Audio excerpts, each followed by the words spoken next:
जब आपने स्टार्ट किया, so do you not think that लोगों ने दे स्टार्टेड क्रिटिसाइजिंग यू और they started to tell that you know what are you going to tell?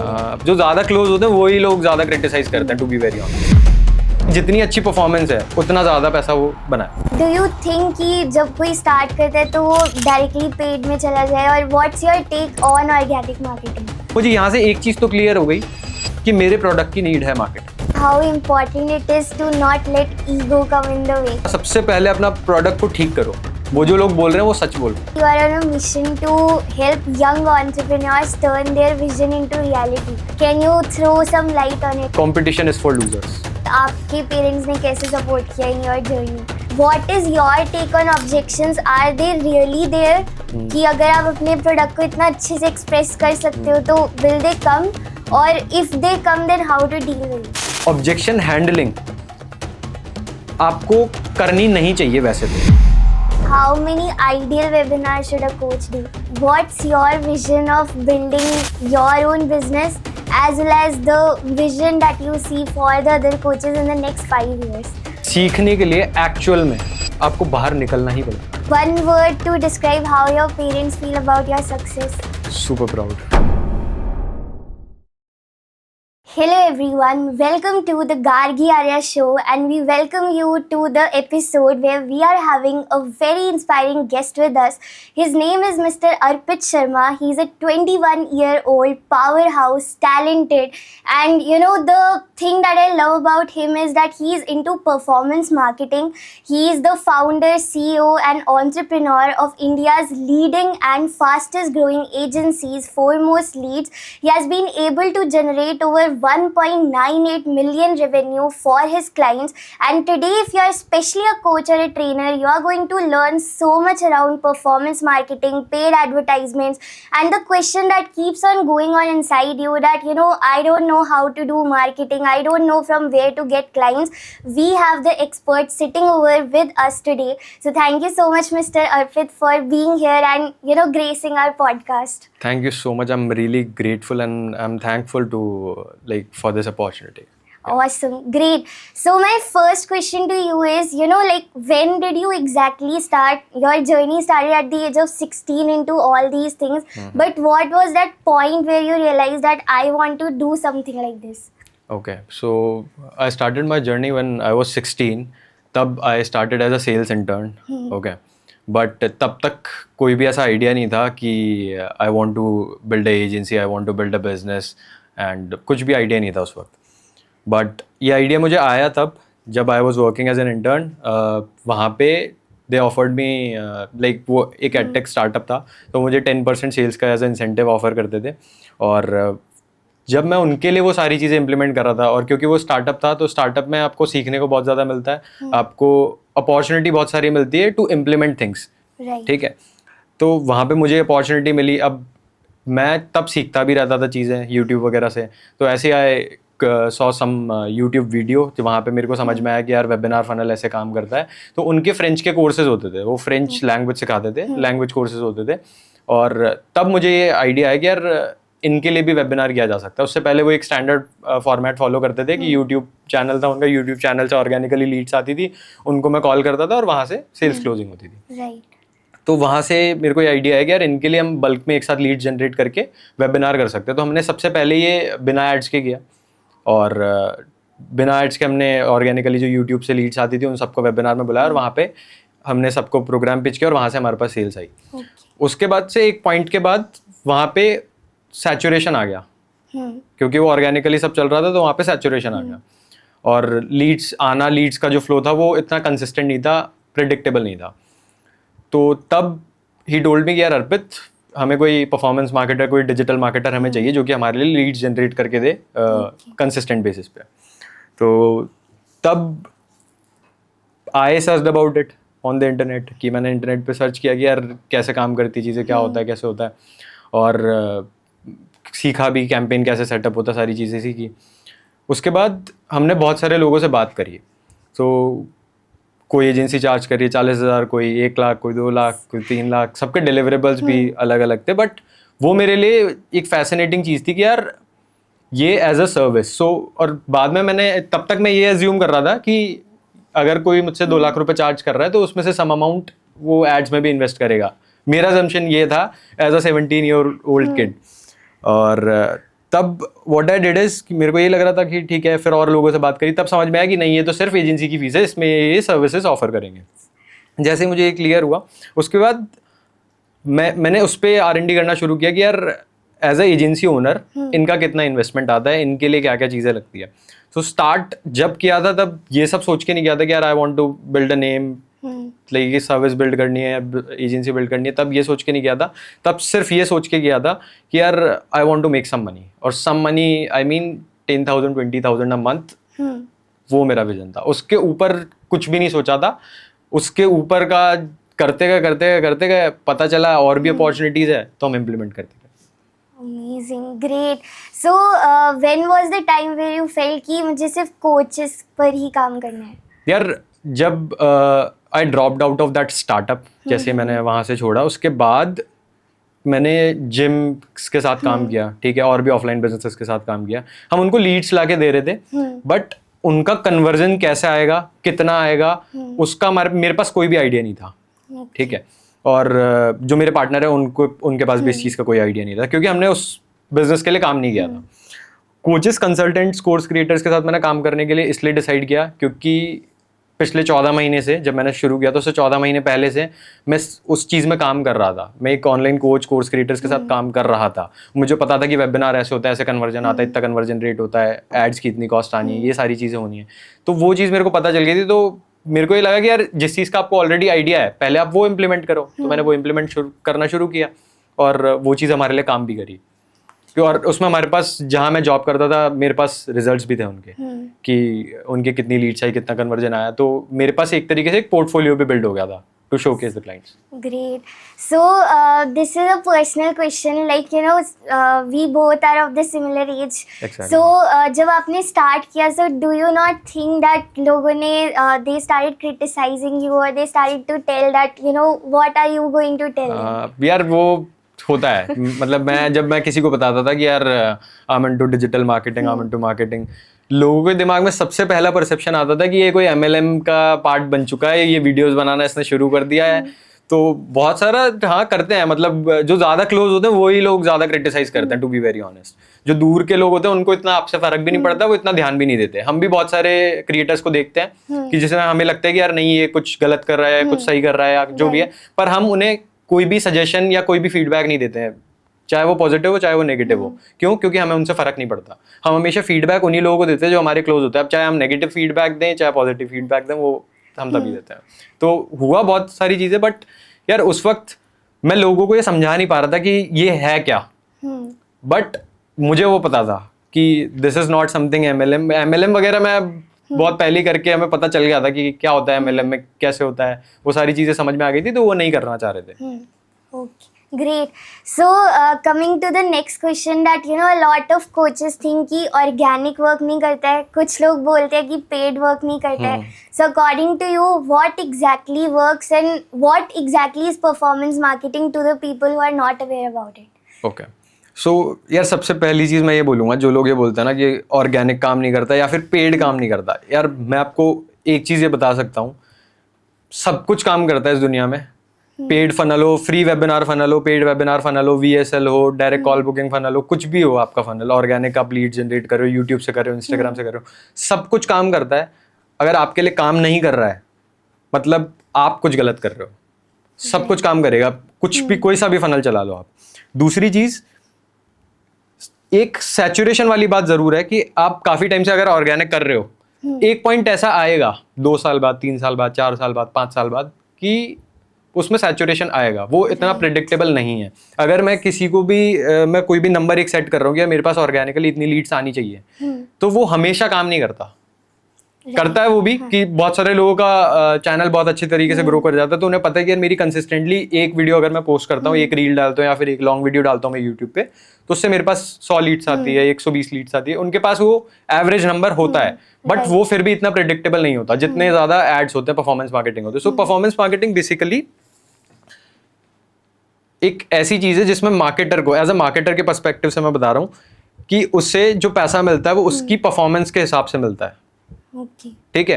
Let's suppose कोई social media marketing agency है, सो वो क्या करेगी, आपको ऑर्गेनिकली ग्रो करवाएगी, ठीक है। बट कोई भी सोशल मीडिया मार्केटिंग एजेंसी कोई भी एक नंबर आपको दे नहीं सकती कि यार यहाँ से जो आपकी लीड्स आएगी उनका कन्वर्जन रेट इतना होगा। हमने इतने सारे लोगों के साथ काम किया है, मुझे पता है कोई भी इस पर्टिकुलर नीश में अगर फ्री वेबिनार फनल रन करता है उसको कितने की लीड आनी चाहिए, अप्रॉक्स नंबर, कितना शो अप रेट होगा, कितना कन्वर्जन रेट होगा। पेड फनल में भी हमें पता है, VSL में भी हमें पता है, तो हम उसे उस परफॉर्मेंस के हिसाब से हम उससे पैसा चार्ज करते हैं कि हम बेसिकली एक एड स्पेंड का % चार्ज करते हैं। बट वाइस वर्सा अगर आप करके देखोगे तो क्लाइंट कब पैसा इन्वेस्ट करेगा, जब उसे प्रॉफिट मिलेगा। उसने 1 लाख रुपए इन्वेस्ट किया, उसे 5 लाख का रेवेन्यू आएगा तो वो अगला 1 लाख रुपए इन्वेस्ट करेगा, वरना वो नहीं करेगा। तो दैट्स वाई हमने उसको % वाइज कर रखा है। और परफॉर्मेंस मार्केटिंग बेसिकली है यही कि परफॉर्मेंस मार्केटर को उसकी जितनी अच्छी परफॉर्मेंस है उतना ज़्यादा पैसा वो बनाएगा।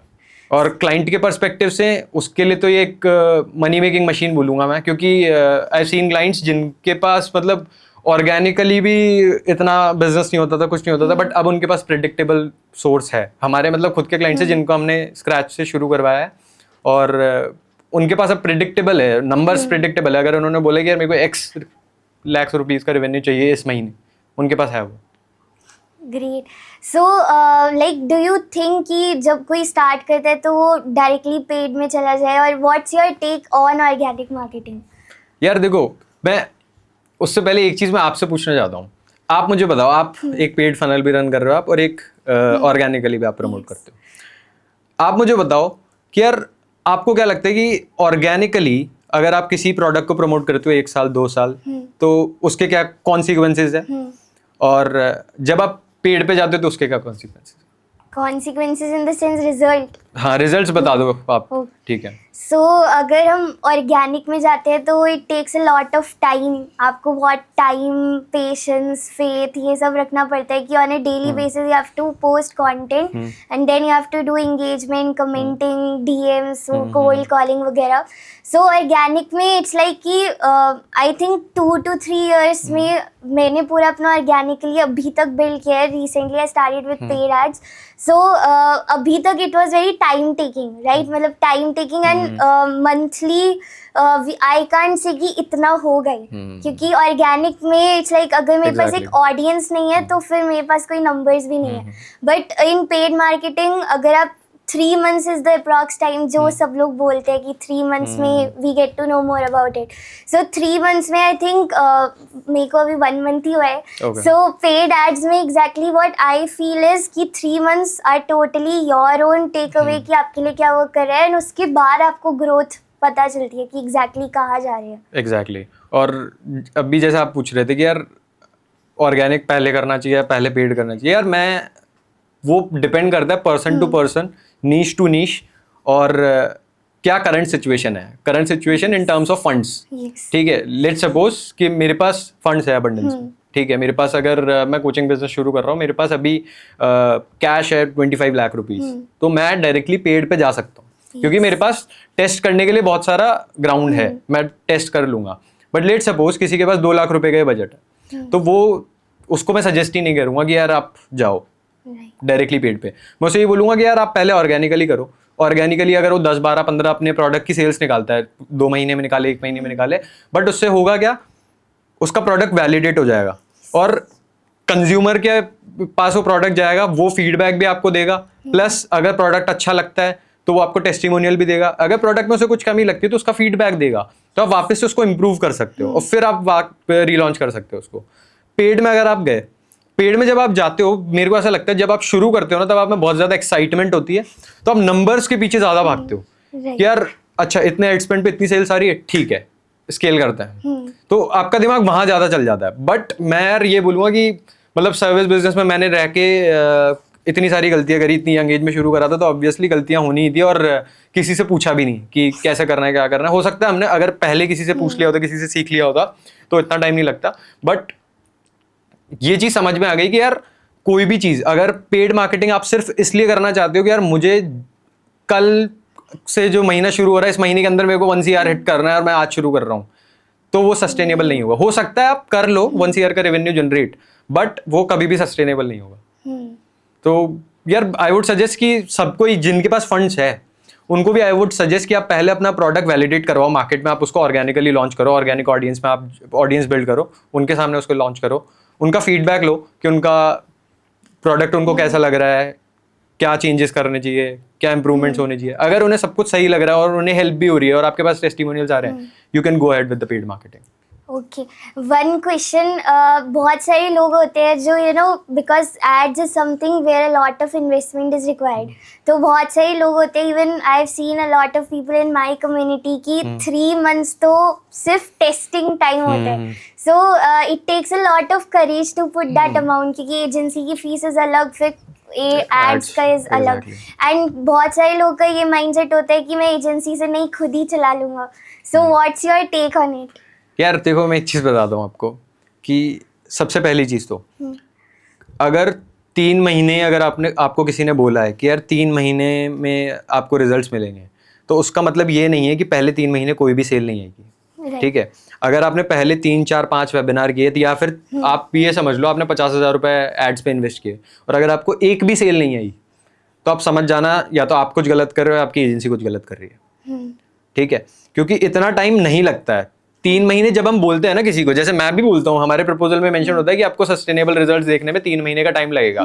3 महीने का टाइम लगता है, उसके लिए क्लैरिफिकेशन ये है कि अगर आपके पहले 4 वेबिनार 5 वेबिनार में सेल नहीं ला के दे पा रहे, या उस क्वालिटी की लीड्स ला के नहीं दे पा रहा, या फिर लीड की कॉस्ट ऑप्टिमाइज नहीं कर पा रहा, तो you should not work with me. या फिर किसी भी एजेंसी के साथ आप काम कर रहे हो, आपको उनके साथ काम नहीं करना चाहिए, क्योंकि either they are doing something wrong, और अगर वो एजेंसी ओनर एक्सपीरियंस है, वहाँ का परफॉर्मेंस मार्केटर एक्सपीरियंस है, तो उसे ये चीज़ समझ में आ जाएगी कि गलती हो कहाँ रही है, और वो आपको बता देगा कि यार आपके प्रोडक्ट में ये कमी है। हम हमारे क्लाइंट्स को डायरेक्टली बोल देते हैं कि सर आपके वेबिनार पिच इंप्रूव कराना हमारा काम नहीं है वैसे, बट हम चाहते हैं हमारे क्लाइंट का बिजनेस ग्रो करे, इसलिए हम उनके वेबिनार की रिकॉर्डिंग भी देखते हैं, और फिर हम उन्हें बताते हैं कि यार आप ये यहाँ पे गलती कर रहे हो, इसलिए आपके बिजनेस में ये प्रॉब्लम आ रही है। अभी हमारे साथ एक क्लाइंट काम कर रहे हैं, रिसेंटली ऑन बोर्ड हुए हैं, उनका जो वेबिनार कन्वर्जन रेट है वो 4 से 5% ही है। इन कंपैरिजन हमारे जो बाकी क्लाइंट्स है उनका ऑन एन एवरेज 9-10% है, 8% है, तो उनके कंपैरिजन में कम है। अब हमने उन्हें यही बोला कि यार आपको 3 महीने लगेंगे उस लेवल पे आने पे। उन्होंने हमें यही बोला कि यार आपने मुझे ये बताया था कि 10% ऑन वेबिनार कन्वर्जन आ जाएगा मेरी नीश में, आप सिमिलर क्लाइंट के लिए कर रहे हो ऑलरेडी। तो हमने उन्हें यही बोला कि यार 3 महीने आपको लगेंगे, क्योंकि उनकी पिच बार बार रिफाइन होगी। और जब हमने पहला वेबिनार किया था हमारे पास एक भी सेल नहीं आई थी, बट अब सेल्स आना शुरू हो गई, तो वो आपको वैसे डिसाइड करना पड़ेगा। दूसरी चीज़ यार, जो लोग ये सोच रहे हैं कि यार मैं एजेंसी को पैसा नहीं दूंगा, दो चीज़ें हैं, वो आपको डिसाइड करना पड़ेगा। देखो यार, हर तरह का कोच है मार्केट में, हर तरह का कोर्स क्रिएटर है, हर तरह का बिजनेस ओनर है।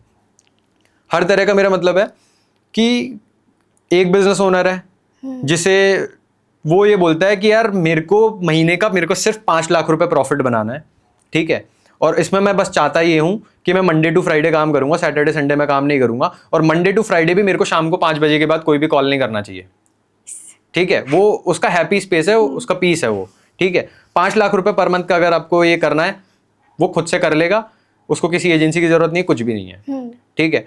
अगर आप बोलते हो कि यार मेरे को हर साल 1 लाख लोग एनरोल्ड मेंबर्स, 1 लाख लोगों की मैं हेल्प करना चाहता हूँ, हर साल 1 लाख एनरोल्ड मेंबर्स चाहिए मेरे को, अगर आपका इतना बड़ा मिशन है, चाहे वो नंबर्स में भी हो सकता है, रेवेन्यू के टर्म्स में, कि अगर आप बोल रहे हो कि यार मेरे को 1 CR पर मंथ हिट करना है, ठीक है, 10 CR पर ईयर हिट करना है, वो सारी चीज़ों के लिए तो आपको एजेंसी लगेगी ही लगेगी। क्योंकि एज अ बिजनेस ओनर आपका जो ध्यान होना चाहिए वो आपके प्रोडक्ट पे होना चाहिए, कि मैं अपने प्रोडक्ट को कितना और बेहतर तरीके से मैं मार्केट में रिप्रेजेंट करूं। दूसरी चीज, मैं इसमें क्या ऐसा इंप्रूवमेंट करूं कि मेरे मेंटीज को, मेरे स्टूडेंट्स को, मेरी ऑडियंस को ज्यादा रिजल्ट्स मिले। तो अगर आपका दिमाग सिर्फ वहीं पे रह गया, मार्केटिंग में कितनी ऐड की कॉस्ट आ रही है, क्या चल रहा है, तो आप वो कभी भी नहीं कर पाओगे। और वही मैं बता रहा हूँ कि यार वो फिर सस्टेनेबल नहीं होगा, क्योंकि आप प्रोडक्ट में इंप्रूवमेंट कर ही नहीं रहे, और आपकी ऑडियंस को हेल्प नहीं मिल रही। जब तक आपकी ऑडियंस को उसका फायदा नहीं मिलेगा, आप बहुत ज्यादा देर तक नहीं बेच पाओगे उसे। कि हो सकता है आप 2 महीने, 4 महीने, 6 महीने, 1 साल, 2 साल बेच लोगे, उससे ज्यादा आप नहीं बेच पाओगे। बहुत सारे कोचेज है, आप देखोगे कि जिनका 2020 कोरोना के टाइम पे शुरू हुआ था, और अब उनकी कोई वीडियो, फोटो, इंस्टाग्राम प्रोफाइल नहीं मिलेगी आपको आधों की। तो उसका रीजन यही है, क्योंकि वहां पे सिर्फ दिमाग आपका चला गया मार्केटिंग मार्केटिंग मार्केटिंग की, ठीक है मैं एड्स भी खुद ही रन कर लूंगा, मैं एडिटिंग भी खुद ही कर लूंगा, कंटेंट भी मैं खुद शूट कर लूंगा। तो यार आई वुड सजेस्ट कि अगर आप इतना बड़ा मिशन लेके चल रहे हो, अगर आपका कोई बड़ा मिशन है कि आपको सच में बड़ा बिजनेस बनाना है या फिर ज़्यादा लोगों की हेल्प करनी है, तो you should work with someone. अब चाहे वो आप इन हाउस टीम हायर करो या फिर आप किसी एजेंसी के साथ काम करो। मेरा personal as a agency owner, as a marketer और एज अ कंज्यूमर भी मैं बता रहा हूँ कि मैं लोगों को सजेस्ट ये करूंगा कि उन्हें एक एजेंसी के साथ ही काम करना चाहिए। उसके पीछे भी एक रीज़न है। रीज़न उसका सिंपल सा है, मैंने साल का लेट सपोज मैं 10 करोड़ का बजट मैनेज कर दूं, लेट सपोज, ठीक है, कोई भी परफॉर्मेंस मार्केटर है जो साल का 10 करोड़ रुपए का बजट मैनेज कर रहा है, ठीक है, उसका अगर 5% भी उसे उसके क्लाइंट्स पे करते हैं, जबकि ज़्यादा ही होता है। जो बड़ी एजेंसीज होती है ना, जिन जो ज़्यादा बजट पे रन करती है, वो 7-8% पे कर लेती है। पर मैं बोल रहा हूँ कि अगर 5% भी पे भी कोई मानता है, तो इन कंपेरिजन आप उसको इतनी सैलरी दे ही नहीं पाओगे, किसी भी परफॉर्मेंस मार्केटर को अगर आप हायर करते हो तो। दूसरी चीज, अगर इतनी सैलरी आप दे भी पा रहे हो, तब भी वो परफॉर्मेंस मार्केटर के पास कोई भी बड़ा वाय नहीं है कि वो किसी के साथ इन हाउस टीम में काम करे, किसी के यहाँ पे जॉब करे, क्योंकि उसके पास फ्रीडम नहीं होगी ऑब्वियसली। वो उसकी चीजें होगी, वो किसी और के साथ काम नहीं कर पाएगा, बहुत सारे रेस्ट्रिक्शंस होंगे। तो आई वुड सजेस्ट कि एजेंसी के साथ आपको काम करना चाहिए। और उसके लिए भी यार 2-3 चीजें हैं। या तो आपके पास फंड्स अभी एट प्रेजेंट ज्यादा है, तो आप कल से शुरू कर दो, ठीक है। फंड्स भी होने चाहिए और पेशेंस भी होना चाहिए, क्योंकि एजेंसी ओनर या परफॉर्मेंस मार्केटर भी कोई भगवान नहीं है कि वो आपको आज आपने इनके साथ काम करना शुरू किया और कल से रिजल्ट्स आना शुरू हो जाएंगे। उसमें भी आपको वो टाइम लगेगा, क्योंकि आप अपना प्रोडक्ट लॉन्च करोगे, 2-4 लोगों का आपका प्रोडक्ट बिकेगा, उसके बाद वो वैलिडेट होगा, तब आपको समझ में आएगा कि हाँ यार इट्स गोइंग गुड, और तब आप स्केल कर पाओगे। तो आई वुड सजेस्ट एजेंसी के साथ आप जाओ, पेशेंस भी आपको रखना पड़ेगा, फंड्स भी आपको इन्वेस्ट करने पड़ेंगे। और एट प्रेजेंट अगर आपके पास फंड्स नहीं है, तो मैं ये जरूर बता सकता हूँ कि कोई भी इजीली, मतलब मैंने देखा है लोगों को ये करते हुए, हो सकता है ज्यादा भी कर पा रहे हो, पर 4 से 5 लाख रुपए का प्रॉफिट पर मंथ वो कर लेते हैं खुद से, चाहे वो एड्स रन करके करे या ऑर्गेनिकली करे। ऑर्गेनिकली का तो आई एम नॉट श्योर, हो सकता है कर भी रहे हो लोग, मेरी नॉलेज में नहीं है, बट पर अगर वो एड्स खुद रन करके करते हैं तो आराम से 5-6 लाख रुपए का प्रॉफिट बना लेते हैं। So you are seeing again and again offer validation, तो उसके आपके कोई parameter so that whoever is listening वो अपने प्रोडक्ट को वैलिडेट कर सके? यार अपने प्रोडक्ट को वैलिडेट ऐसे कर सकेगा, सबसे पहली चीज़ तो अगर आपके वेबिनार में शो अप अच्छा आ रहा है, ठीक है, शो अप अच्छा आने का मतलब ये है कि जो भी मेरी नीश है, जो भी मैं प्रोडक्ट उनको देना चाह रहा हूँ, वो एक फुल प्रोडक्ट तो है। तभी मैंने 100 लोगों को फ्री में आने के लिए बोला, ठीक है, और उसमें से 80 लोग आ गए। मतलब I am just taking a number, इतना नहीं होता, फ्री वेबिनार में भी on an average 20% show up होगा बेस्ट केस सिनेरियो में, ठीक है। पर अगर मैं 500 लीड्स लेके आया, 500 लीड्स का 20% मेरे पास शो अप आ गया, ठीक है, 100 लोग अब मेरे वेबिनार में बैठे हैं, 100 में से अगर 5 भी मेरा प्रोडक्ट खरीद रहे हैं, तो अब मुझे ये एक चीज मेरे को यहाँ पे क्लियर हो गई कि मेरे प्रोडक्ट की नीड है लोगों को। लेट्स सपोज मैं किसी को बोल रहा हूँ कि मैं आपका कम्युनिकेशन अच्छा करवा दूंगा, ठीक है, और मैं सिर्फ बोल रहा हूँ आईटी प्रोफेशनल्स को कि अगर आपको सैलरी हाइक चाहिए या फिर आपको प्रमोशन चाहिए, कुछ भी चाहिए, तो आपको अपना कम्युनिकेशन ठीक करना पड़ेगा। कम्युनिकेशन ठीक करना है, मेरी मास्टर क्लास ज्वाइन करो, I am just giving a raw example.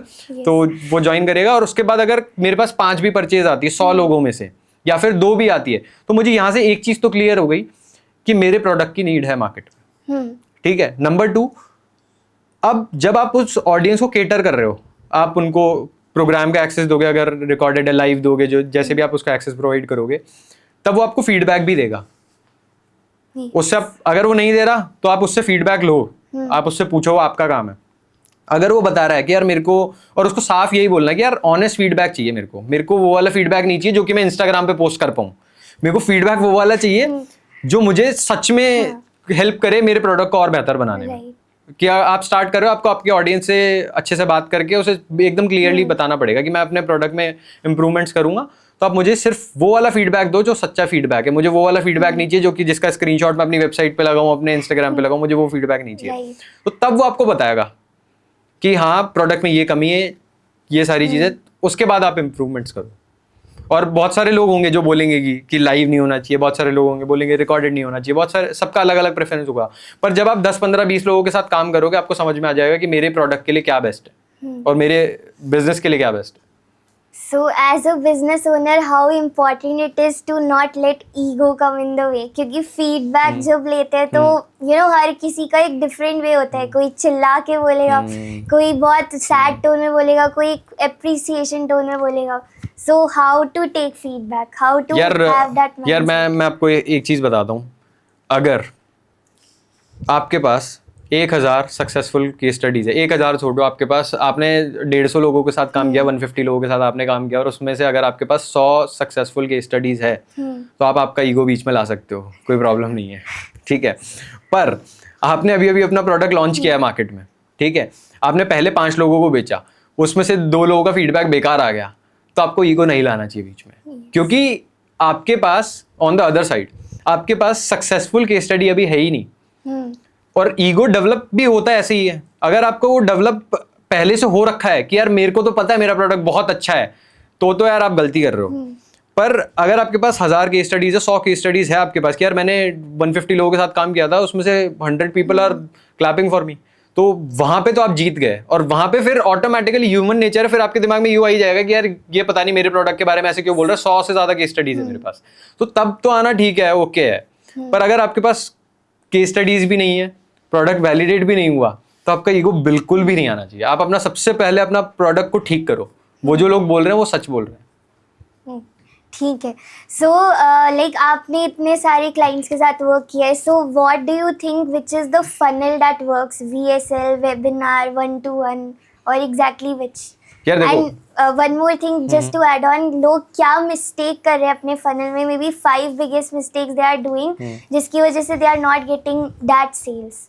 Okay, so यार सबसे पहले तो जैसे कि मैंने पहले भी बोला कि यार काम तो सब कुछ करेगा, बट नाउ एक और चीज़ है, हर एक पर्टिकुलर बिजनेस के लिए अलग अलग चीज़ें काम करती है, ठीक है. अभी जैसे मैं आपको बताता हूँ कि जो बहुत ज़्यादा आप वैसे डिफाइन कर सकते हो, अगर कोई भी एक कोच है, लेट सपोज उसे पता है कि मेरी जो टारगेट ऑडियंस है वो बहुत ज़्यादा क्रीमी ऑडियंस है, एकदम बहुत ज़्यादा प्रीमियम ऑडियंस है. लेट सपोज मैं बात करता हूँ कि जो लोग IT प्रोफेशनल्स को केटर करते हैं, ठीक है, सिर्फ और सिर्फ IT की बात कर रहा हूँ मैं, कॉर्पोरेट की भी अपन बाद में करेंगे. और मैं उसे कुछ ऐसा प्रोडक्ट दे रहा हूँ जो कि पुल प्रोडक्ट है, पुल कैटेगरी में आता है.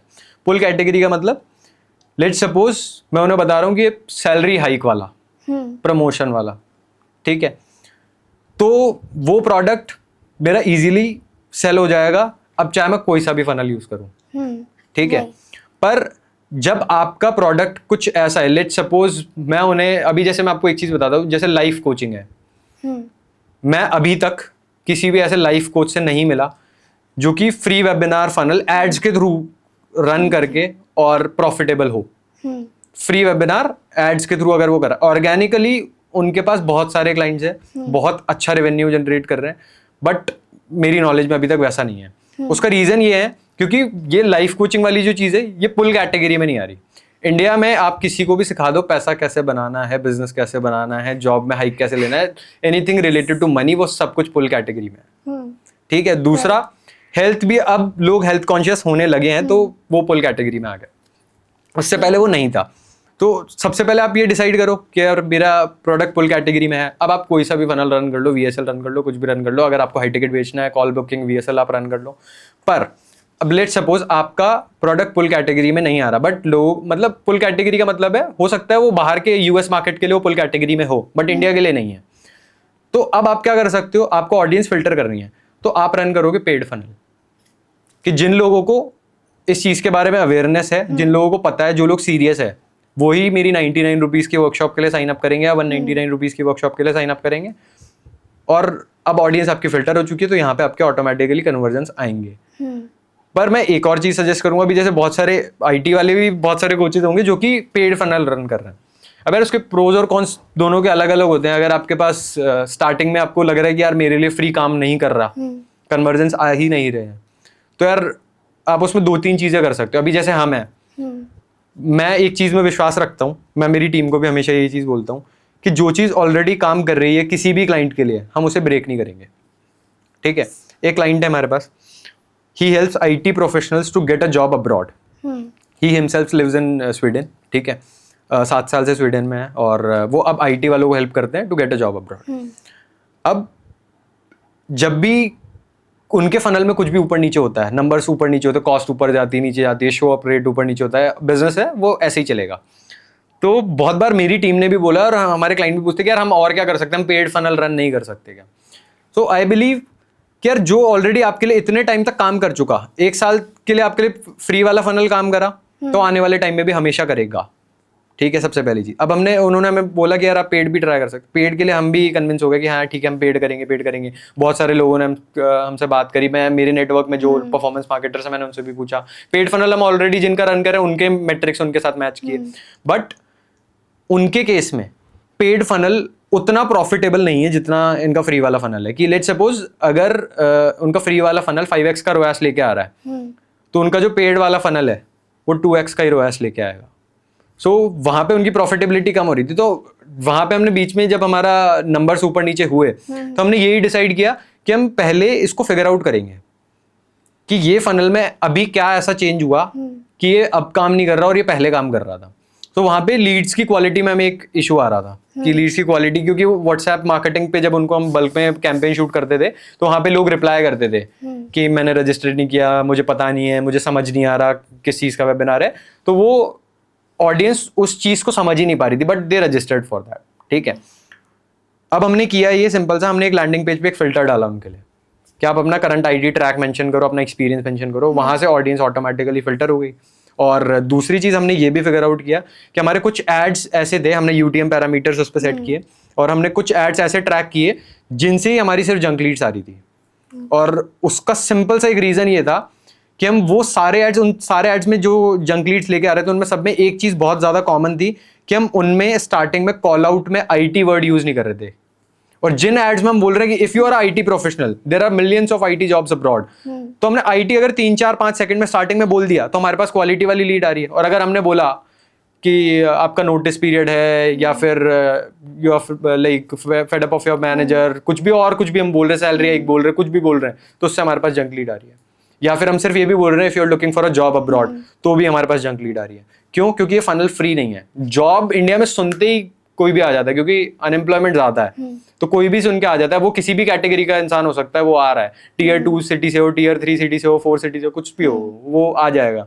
पर यहाँ पे आपको फिल्ट्रेशन करना पड़ेगा। तो अभी हम उनसे सिटी भी पूछते हैं, उनका आईटी ट्रैक पूछते हैं। अब आईटी ट्रैक उसी को समझ में आएगा कि आईटी ट्रैक, मैं खुद आईटी में हूँ तो मुझे पता है मेरा आईटी ट्रैक है। जो बंदा आईटी में है ही नहीं उसको पता ही नहीं है मेरा आईटी ट्रैक क्या है, तो वो नहीं फिल करेगा, तो वो वहां से बैक हो जाएगा। तो वहां से ऑडियंस फिल्टर हो जाएगी। अब आपको ऐसे ही डिसाइड करना पड़ेगा कि यार मेरे लिए क्या काम कर रहा है। पुल कैटेगरी वाले फ्री में चला सकते हो, मेक मनी वाले भी फ्री में चला सकते हो। Great. So, I read this somewhere, I guess, on your LinkedIn कि you are on a mission to help young entrepreneurs turn their vision into reality.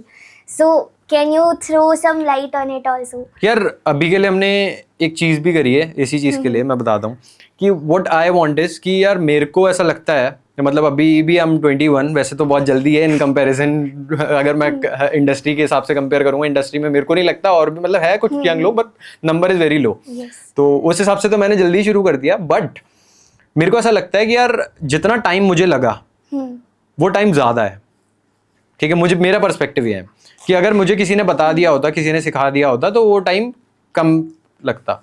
तो अभी what we have done is, अभी हमने एक फेलोशिप प्रोग्राम भी launch किया है। वो फेलोशिप में हम यही करते हैं कि इफ यू आर 18+, आपकी ग्रेजुएशन हुई है, 12th पास हो, कुछ भी है, and if you are serious about learning skills, तो हम उन्हें डायरेक्टली फेलोशिप में एनरोल करवाते हैं। हम उन्हें ट्रेन करते हैं और हम ही उन्हें हायर कर लेते हैं। ठीक है, और वो उसकी चॉइस है। हम कभी भी हमारे किसी भी टीम मेंबर को हम ये नहीं बोलते कि you don't start your own business. हमें अभी भी हमारी टीम में एक डेवलपर था थोड़े टाइम पहले, तो जिस दिन उन्होंने ज्वाइन किया था उस दिन भी हमें ये चीज़ पता थी कि he wants to start a business, और वो हमारे पास एक्सपीरियंस लेने आए हैं, और अभी उन्होंने अपना बिजनेस भी स्टार्ट कर दिया। सो हमारे यार बहुत सारे, मतलब मेजरली जो कंपनीज होती है या फिर कोई भी एम्प्लॉयर है, वो चाहता ही नहीं है कि यार मेरा जो एम्प्लॉय है वो खुद का बिजनेस शुरू कर ले, और उसे डर रहता है इस बात का कि यार ये सेम नीश में अगर मेरे साथ काम करेगा तो मेरा तो कंपटीशन बन जाएगा। बट मैं एक चीज़ में विश्वास रखता हूँ कि यार कंपटीशन है ही नहीं।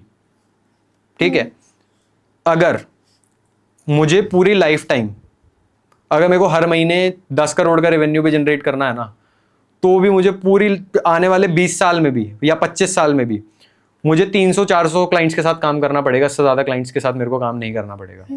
ठीक है, तो मैं ये मानता हूँ कि यार 140 करोड़ की जनता है भारत में सिर्फ, ठीक है, इंडिया में 140 करोड़ लोग हैं। अगर उसमें से मेरे को कुछ हजार लोगों के साथ मैंने काम कर लिया तो मैं इतना बड़ा बिजनेस बना सकता हूँ। तो मैं ये मानता हूँ कि यार अगर मैं किसी और को भी ये सेम बिजनेस मॉडल सिखा दूंगा, बता दूंगा, तो उससे कुछ भी फर्क नहीं पड़ेगा। मेरा मानना ये है, हो सकता है मैं गलत भी हूँ, अभी मैं वहां पहुंचा नहीं, पर अभी के लिए मैं यही मानता हूँ और मैं अभी के लिए इस फैक्ट को एक्सेप्ट करता हूँ और मैं इसके हिसाब से ही मैं लोगों की हेल्प करता हूँ। अभी मेरे एक नमूना है, हमने उनको भी ये सारी चीज़ें सिखाई, वो काफ़ी टाइम तक हमारे पास आए, उन्होंने बहुत सारा काम भी किया हमारे साथ, ठीक है, और उन्होंने फ्री ऑफ कॉस्ट हमारे लिए काम किया, कोई सैलरी कोई स्टाइपेंड कुछ भी नहीं लिया, उन्होंने हमारे साथ काम भी किया, सीखा, और अब like he starting his own. तो यार हमारे लिए वो बहुत खुशी की बात है हमारे लिए, तो कि हमारे केस में ऐसा नहीं है कि हमारा कंपटीशन आ गया या कुछ भी। मैं एक लाइन मैंने कहीं पे पढ़ी थी एंड मैं उसको बहुत ज़्यादा बिलीव करता हूँ उसमें, and that is competition is for losers. ये कंपटीशन सिर्फ यहाँ है आपके, कंपटीशन और कहीं भी नहीं है, कि इतने सारे लोग हैं, इतने सारे कंज्यूमर्स हैं, और हमेशा कंज्यूमर्स आपके क्लाइंट, नंबर ऑफ क्लाइंट ज़्यादा ही रहने वाले हैं, प्रोस्पेक्ट्स आपके ज़्यादा ही रहेंगे हमेशा। Yes, exactly. So अभी कंपटीशन की यू टॉक्ड अबाउट, तो ऐसे बहुत सारे कोचेज हैं जिनके अंदर सिर्फ कंपटीशन चलता रहता है, तो like how to get out of that mindset that there's no competition, you can just cooperate, like you know organic marketing में podcast and all ये सब भी gives you a lot of reach, but I've seen a lot of people, they even hesitate to talk to their niche coaches because उनको लगता है कि वो मेरे clients को ले जाएंगे। हाँ, और ऐसा भी होता है कि यार वो मुझसे पूछेगा कि मेरा क्या चल रहा है, फिर वो सेम अपने बिजनेस में इम्प्लीमेंट करेगा और खुद स्केल कर लेगा।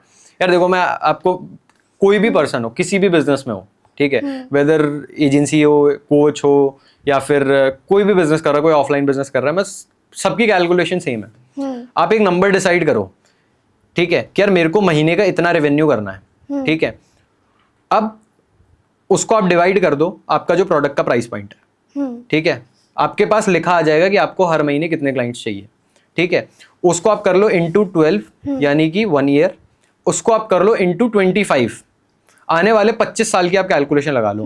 वो जो नंबर आएगा ना, वो मैं इतना विश्वास के साथ बता सकता हूँ, किसी भी कोच के लिए वो नंबर 5 लाख से कम आएगा। चाहे वो कुछ भी नंबर अपने दिमाग में रख ले, अगर वो 10 करोड़ पर मंथ भी रखे, तब भी वो नंबर कम होने वाला है, ठीक है।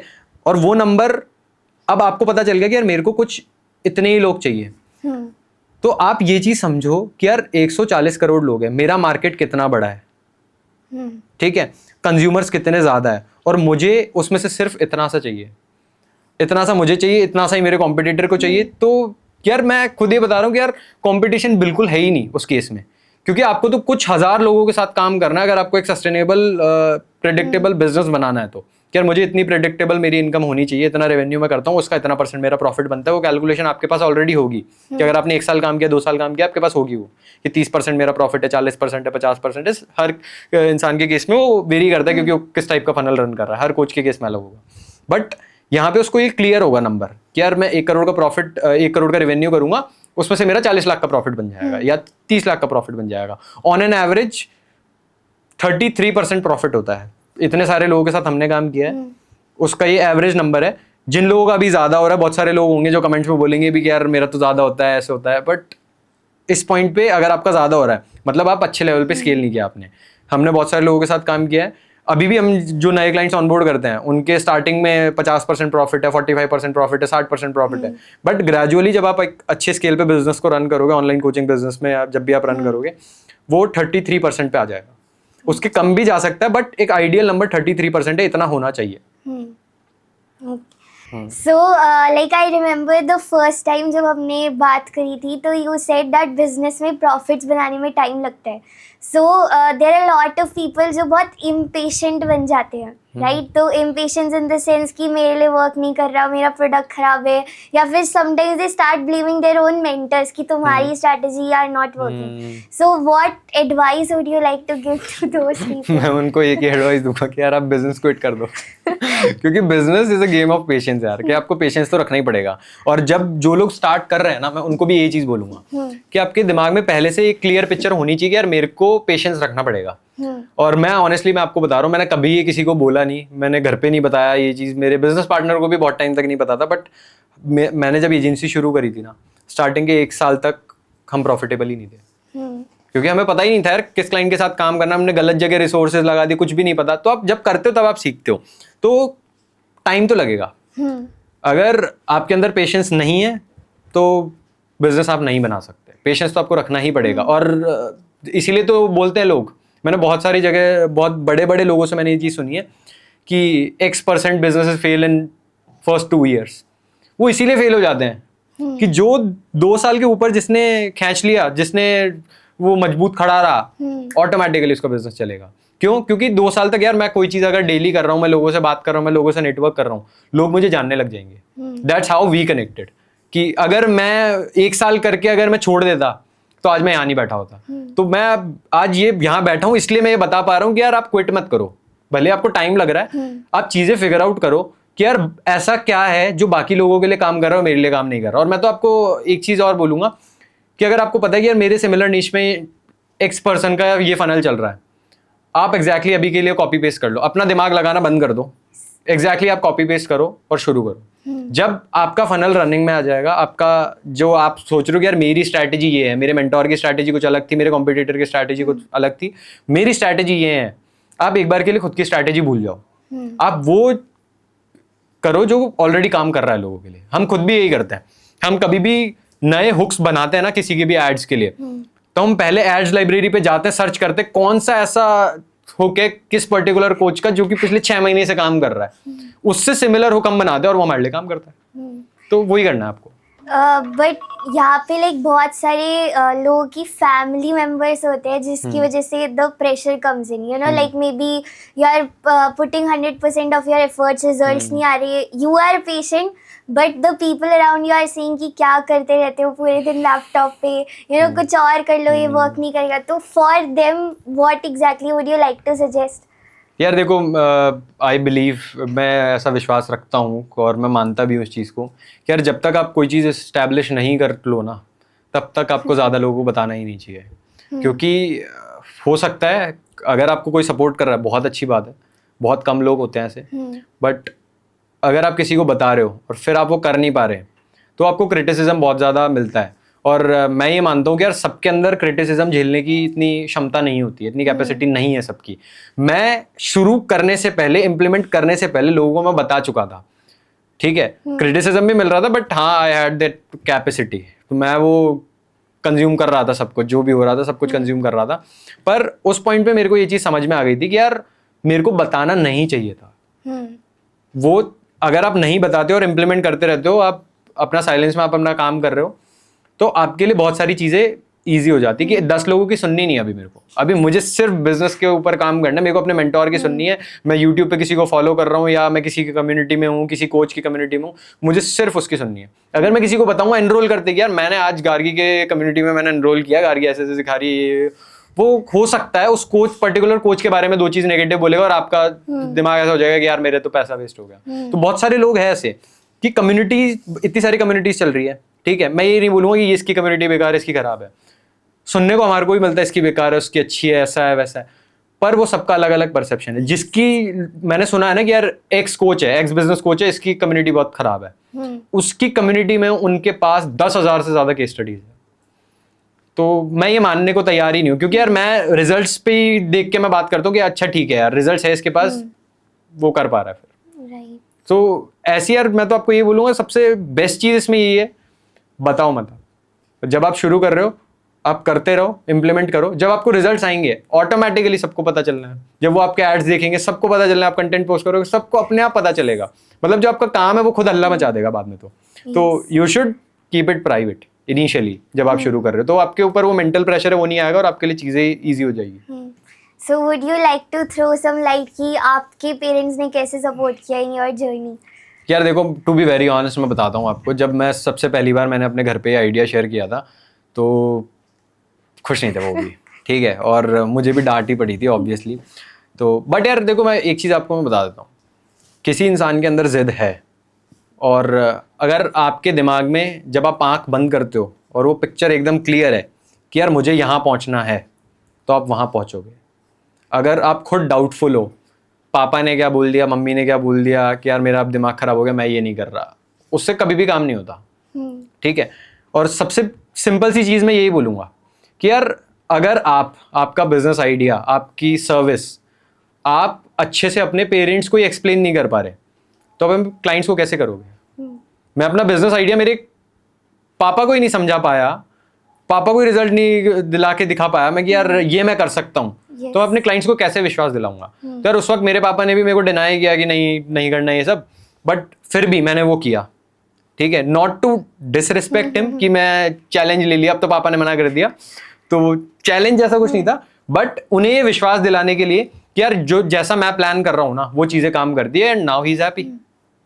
तो आज सबसे ज्यादा खुश वही है कि जिन्होंने मुझे मना किया था, सबसे पहली बार मैंने बिजनेस आइडिया शेयर किया कि यार ये बिजनेस आइडिया मेरा, मैं ये करना चाह रहा हूँ, उन्होंने मुझे मना कर दिया, बट आज की डेट में सबसे ज्यादा खुश वही है। तो यार आपको रिजल्ट्स, आप हल्के से रिजल्ट्स जनरेट करोगे तो वो खुश हो जाएंगे। पेरेंट्स क्यों पुश करते हैं आपको कि यार आप साइंस मैथ्स लो? क्योंकि उन्होंने कहीं ना कहीं आपके रिजल्ट देखे, आपके नंबर्स देखे कि यार ये मैथ्स में अच्छा परफॉर्म कर रहा है, तो इसे मैं मैथ्स दिलवा देता हूँ, ये साइंस में अच्छा है मैं इसे बायो दिलवा देता हूँ, ये सोशल साइंस में अच्छा है मैं इसे ह्यूमैनिटीज दिलवा देता हूँ। वो डिसीजन वहीं से आता है। जब आप बता नहीं रहे हो घर पे और आप पहले 10,000 रुपये आप कमा के लेके आते हो। मैंने एक क्लाइंट क्लोज किया था, लैंडिंग पेज का उनका एक फनल बनाना था, आई चार्ज 25,000 रुपीज। जब दोबारा मैंने डिस्कशन किया था पापा से इस बिजनेस से रिलेटेड, तब वो 25,000 रुपये मेरे पास थे, मेरे अकाउंट में थे। मैंने वो ट्रांजेक्शन दिखाई पापा को कि यार पापा मैंने ये किया और मैंने इनको दिया और 25,000 रुपये आज मैंने कमाए। तो आपको रिजल्ट दिखाना पड़ेगा। जब तक आप वो नहीं दिखा पा रहे हो, आपके पेरेंट्स ही कन्विंस नहीं हो रहे, आप दुनिया को कैसे करोगे? आपके पेरेंट्स तो आपसे रोज मिलते हैं, रोज खाते पीते हो साथ में, आप उनको नहीं कर पा रहे, मतलब आप किसी को नहीं कर पाओगे। तो सबसे पहले आपको वो वाला माइंडसेट बनाना है कि यार आपने पेरेंट्स के सामने क्विट कर दिया तो नहीं होगा। आपको सबसे पहले उन्हें बेचना पड़ेगा, फिर आप दुनिया को बेचोगे। एग्जैक्टली, जस्ट बिकॉज ये बहुत कनेक्टेड आपके साथ भी ये वाली चीज हुई होगी। यस, लाइक जब मैंने फर्स्ट टाइम बताया था कि I want to become a life coach, first तो उनको समझ ही नहीं आया लाइफ कोच होता क्या है। Exactly. फिर दे सेड कि बाद में करना, 12th के बाद, कॉलेज के बाद, ये सोशल सर्विस है, बट आई वाज लाइक कि नहीं, मुझे यही करना है। तो फिर यार वो वाली चीज होती है। और यार जैसे अभी आपने बोला कि यार मेरे पेरेंट्स को भी नहीं पता था कि लाइफ कोच होता क्या है। अभी तक भी टू बी वेरी ऑनेस्ट मुझे पता है, मतलब अब तो बहुत कुछ पता चल गया कि लाइफ कोच एक्चुअल में क्या करता है, बट फिर भी अभी तक है ना, मेरे को उसका सिंप्लीफाइड वर्जन सुनने को नहीं मिला। तो मैं आपसे सुनना चाहता हूँ कि यार एक लाइफ कोच क्या करता है, लोगों के लिए क्या इम्पैक्ट क्रिएट करता है। लेट्स सपोज मैं एक इंसान हूँ, मैं एज ए बिजनेस ओनर हूँ, ठीक है, मैं as a agency owner, life coach मेरी कैसे हेल्प कर सकता है? सो लाइफ कोच, अगर जैसे you are a business owner, see, this is my belief system, apart from all the strategies, आपकी लाइफ की एनर्जी बहुत इंपॉर्टेंट होती है। अगर मैं माइंडसेट वाइज ही ये समझूँ कि आई कांट डू इट और ये सब मेरे लिए नहीं है, तो you know strategies won't make sense. So as a life coach, how I can help you is, जो भी आपकी पर्सनल प्रॉब्लम्स है, माइंड से रिलेटेड प्रॉब्लम्स है, बिलीफ प्रॉब्लम्स है, तो वो रूट कॉज पे वर्क करना, ताकि once you are out of them तो magic already will start flowing in your strategies. हाँ, मतलब ऐसा होता है बहुत बार हम अजम्पशन लगा लेते कुछ भी इम्प्लीमेंट करने से पहले कि यार ये तो काम ही नहीं करेगा, तो वो सारे मेंटल ब्लॉक्स आप दूर कर देते हो। एंड वो ब्लॉक्स भी नहीं, वो पैटर्न्स होते हैं। Exactly, like some patterns can come from your mom, some patterns can come from your father. Like अगर आप इनर चाइल्ड हीलिंग में डीपर जाओगे कभी, तो इट्स सेड कि आपके फादर से कौन से ट्रेड्स आपके अंदर आते हैं, आपकी मॉम से कौन से आते हैं, and that's how you become the person you are today. So by the age of 7 हमारा subconscious is already made. So coming to the question I was asking, you know, like बहुत सारे teenagers होते हैं या फिर young adults of our age, they want to pursue what they want in their life, but उनके parents are pushing them कि नहीं ये करना है, वो करना है, and pressure में आके वो करते हैं वो सब। तो how to exactly have the courage कि you know I want to do something that I want and I'm not going to listen to you, not in a disrespectful way, but अपने आप को like show करने के लिए। यार इसके लिए मैं ये चीज़ ज़रूर बोलूँगा कि इसका सबसे अच्छा एग्जाम्पल मैं अपने आप को मानता हूँ फिरता हूँ, ठीक है। उसका रीज़न ये है क्योंकि यार आप एक चीज़ समझो, आपके पेरेंट्स अगर आपको बोल रहे हैं कि यार आप साइंस मैथ्स ले लो, या फिर आप IIT के लिए प्रिपेयर करो, आप नीट के लिए प्रिपेयर करो, आप मेडिकल कॉलेज में जाओ, कुछ भी जाओ, आपके पेरेंट्स ही एक ऐसे लोग हैं इस दुनिया में जो आपका सबसे ज़्यादा भला चाहते हैं। तो अब ये तो कभी भी मत सोचना कि यार पापा ने मुझे मैथ्स दिलवा दी क्योंकि वो चाहते थे मेरा करियर खराब हो जाए, तो ऐसा तो पॉसिबल नहीं है, ठीक है। वो आपका सबसे ज़्यादा भला चाहते हैं, बट उनकी नॉलेज, उनकी अवेयरनेस की कैपेसिटी उतनी ही है, क्योंकि उन्हें वहीं तक पता है कि अगर ये IIT में पहुंच गया तो ही सफल बनेगा, वरना नहीं बनेगा। राइट। ठीक है, उनकी कैपेसिटी में वो। बट अगर आपको किसी चीज के लिए ऑलरेडी अवेयरनेस है, आपको पता है कि हाँ यार मैं ये चीज करूंगी और मुझे इसमें रिजल्ट्स मिलेंगे, तो आपको वो करना चाहिए, साइड बाय साइड परस्यू। आपको रिजल्ट्स दिखाने पड़ेंगे अपने पेरेंट्स को। अगर आप इतने से भी रिजल्ट्स दिखाते हो कि एक बहुत छोटे पैरामीटर पे अगर आप रिजल्ट दिखा, अगर आप 5,000 रुपए भी आपके पेरेंट्स को कमा के दिखा दोगे ना, आपके पेरेंट्स ऑटोमेटिकली कन्विंस हो जाएंगे। तो आपको करना वही है कि सबसे पहले जो भी आपका आइडिया है, कुछ भी हो सकता है, कि हो सकता है कोई आपको जॉब ही करनी है, कुछ भी है, जो भी आपका आइडिया है ना, सबसे पहले आप अपने पेरेंट्स को बेचो वो, कि अगर मेरे को लेट सपोज मेरे को किसी पर्टिकुलर डोमेन में जॉब करनी है जहां मेरे पेरेंट्स नहीं चाहते कि यार मैं यहाँ जॉब करूँ, और वो किसी और चीज़ में चाहते हैं, उनको लगता है कि यार इसके लिए ये ज़्यादा प्रॉफिटेबल है या ये ज़्यादा इसको यहाँ पे बेनिफिट मिलेगा। आप जिस डोमेन में जाना चाहते हो उसके प्रोज कॉन्स उन्हें समझाओ। उनके सामने जब रिजल्ट्स होंगे, डेटा होगा, लोगों की केस स्टडीज होगी, तब जाके वो कन्विंस होंगे। और सबसे बड़ी केस स्टडी आप जो उन्हें दिखा सकते हो वो खुद की है, कि मैंने भी यही किया कि यार मैंने एक क्लाइंट क्लोज किया, मैंने अपने पापा को बताया कि यार ये मैंने किया और इससे मैंने इतने पैसे कमाए, कन्विंस हो गए। सिंपल है। और ज्यादातर ये बिजनेस वाले लोगों के साथ ही प्रॉब्लम है, कि जो लोग बिजनेस शुरू करना चाहते हैं मेरी एज के या आपकी एज के, उनके साथ यही प्रॉब्लम है कि मम्मी ने मना कर दिया, पापा ने मना कर दिया, ये मना कर रहा है, वो मना कर रहा है, फंड्स नहीं है। यार मैं ये जरूर बता सकता हूँ, जितने भी बिजनेस ओनर्स हैं सबके साथ कुछ ना कुछ प्रॉब्लम थी, बट वो आज वहां पे इसीलिए हैं क्योंकि उन्होंने उस प्रॉब्लम को प्रॉब्लम नहीं समझा, कभी भी उसे देखा नहीं, कि प्रॉब्लम पे ध्यान नहीं दिया, उन्होंने सॉल्यूशन पे काम किया कि यार इसका क्या सॉल्यूशन हो सकता है। मेरे साथ भी सिंपल सी प्रॉब्लम थी, मैं भी तो बोल सकता था कि यार मेरा इतना तगड़ा आइडिया था, बिजनेस आइडिया था मेरे पास, बट मेरे तो पापा ने मना कर दिया तो मैं कर नहीं पाया। मैं बोल सकता था, पर अगर मैं वो बोल देता लोगों को तो आज मैं यहाँ नहीं होता। राइट, ठीक है।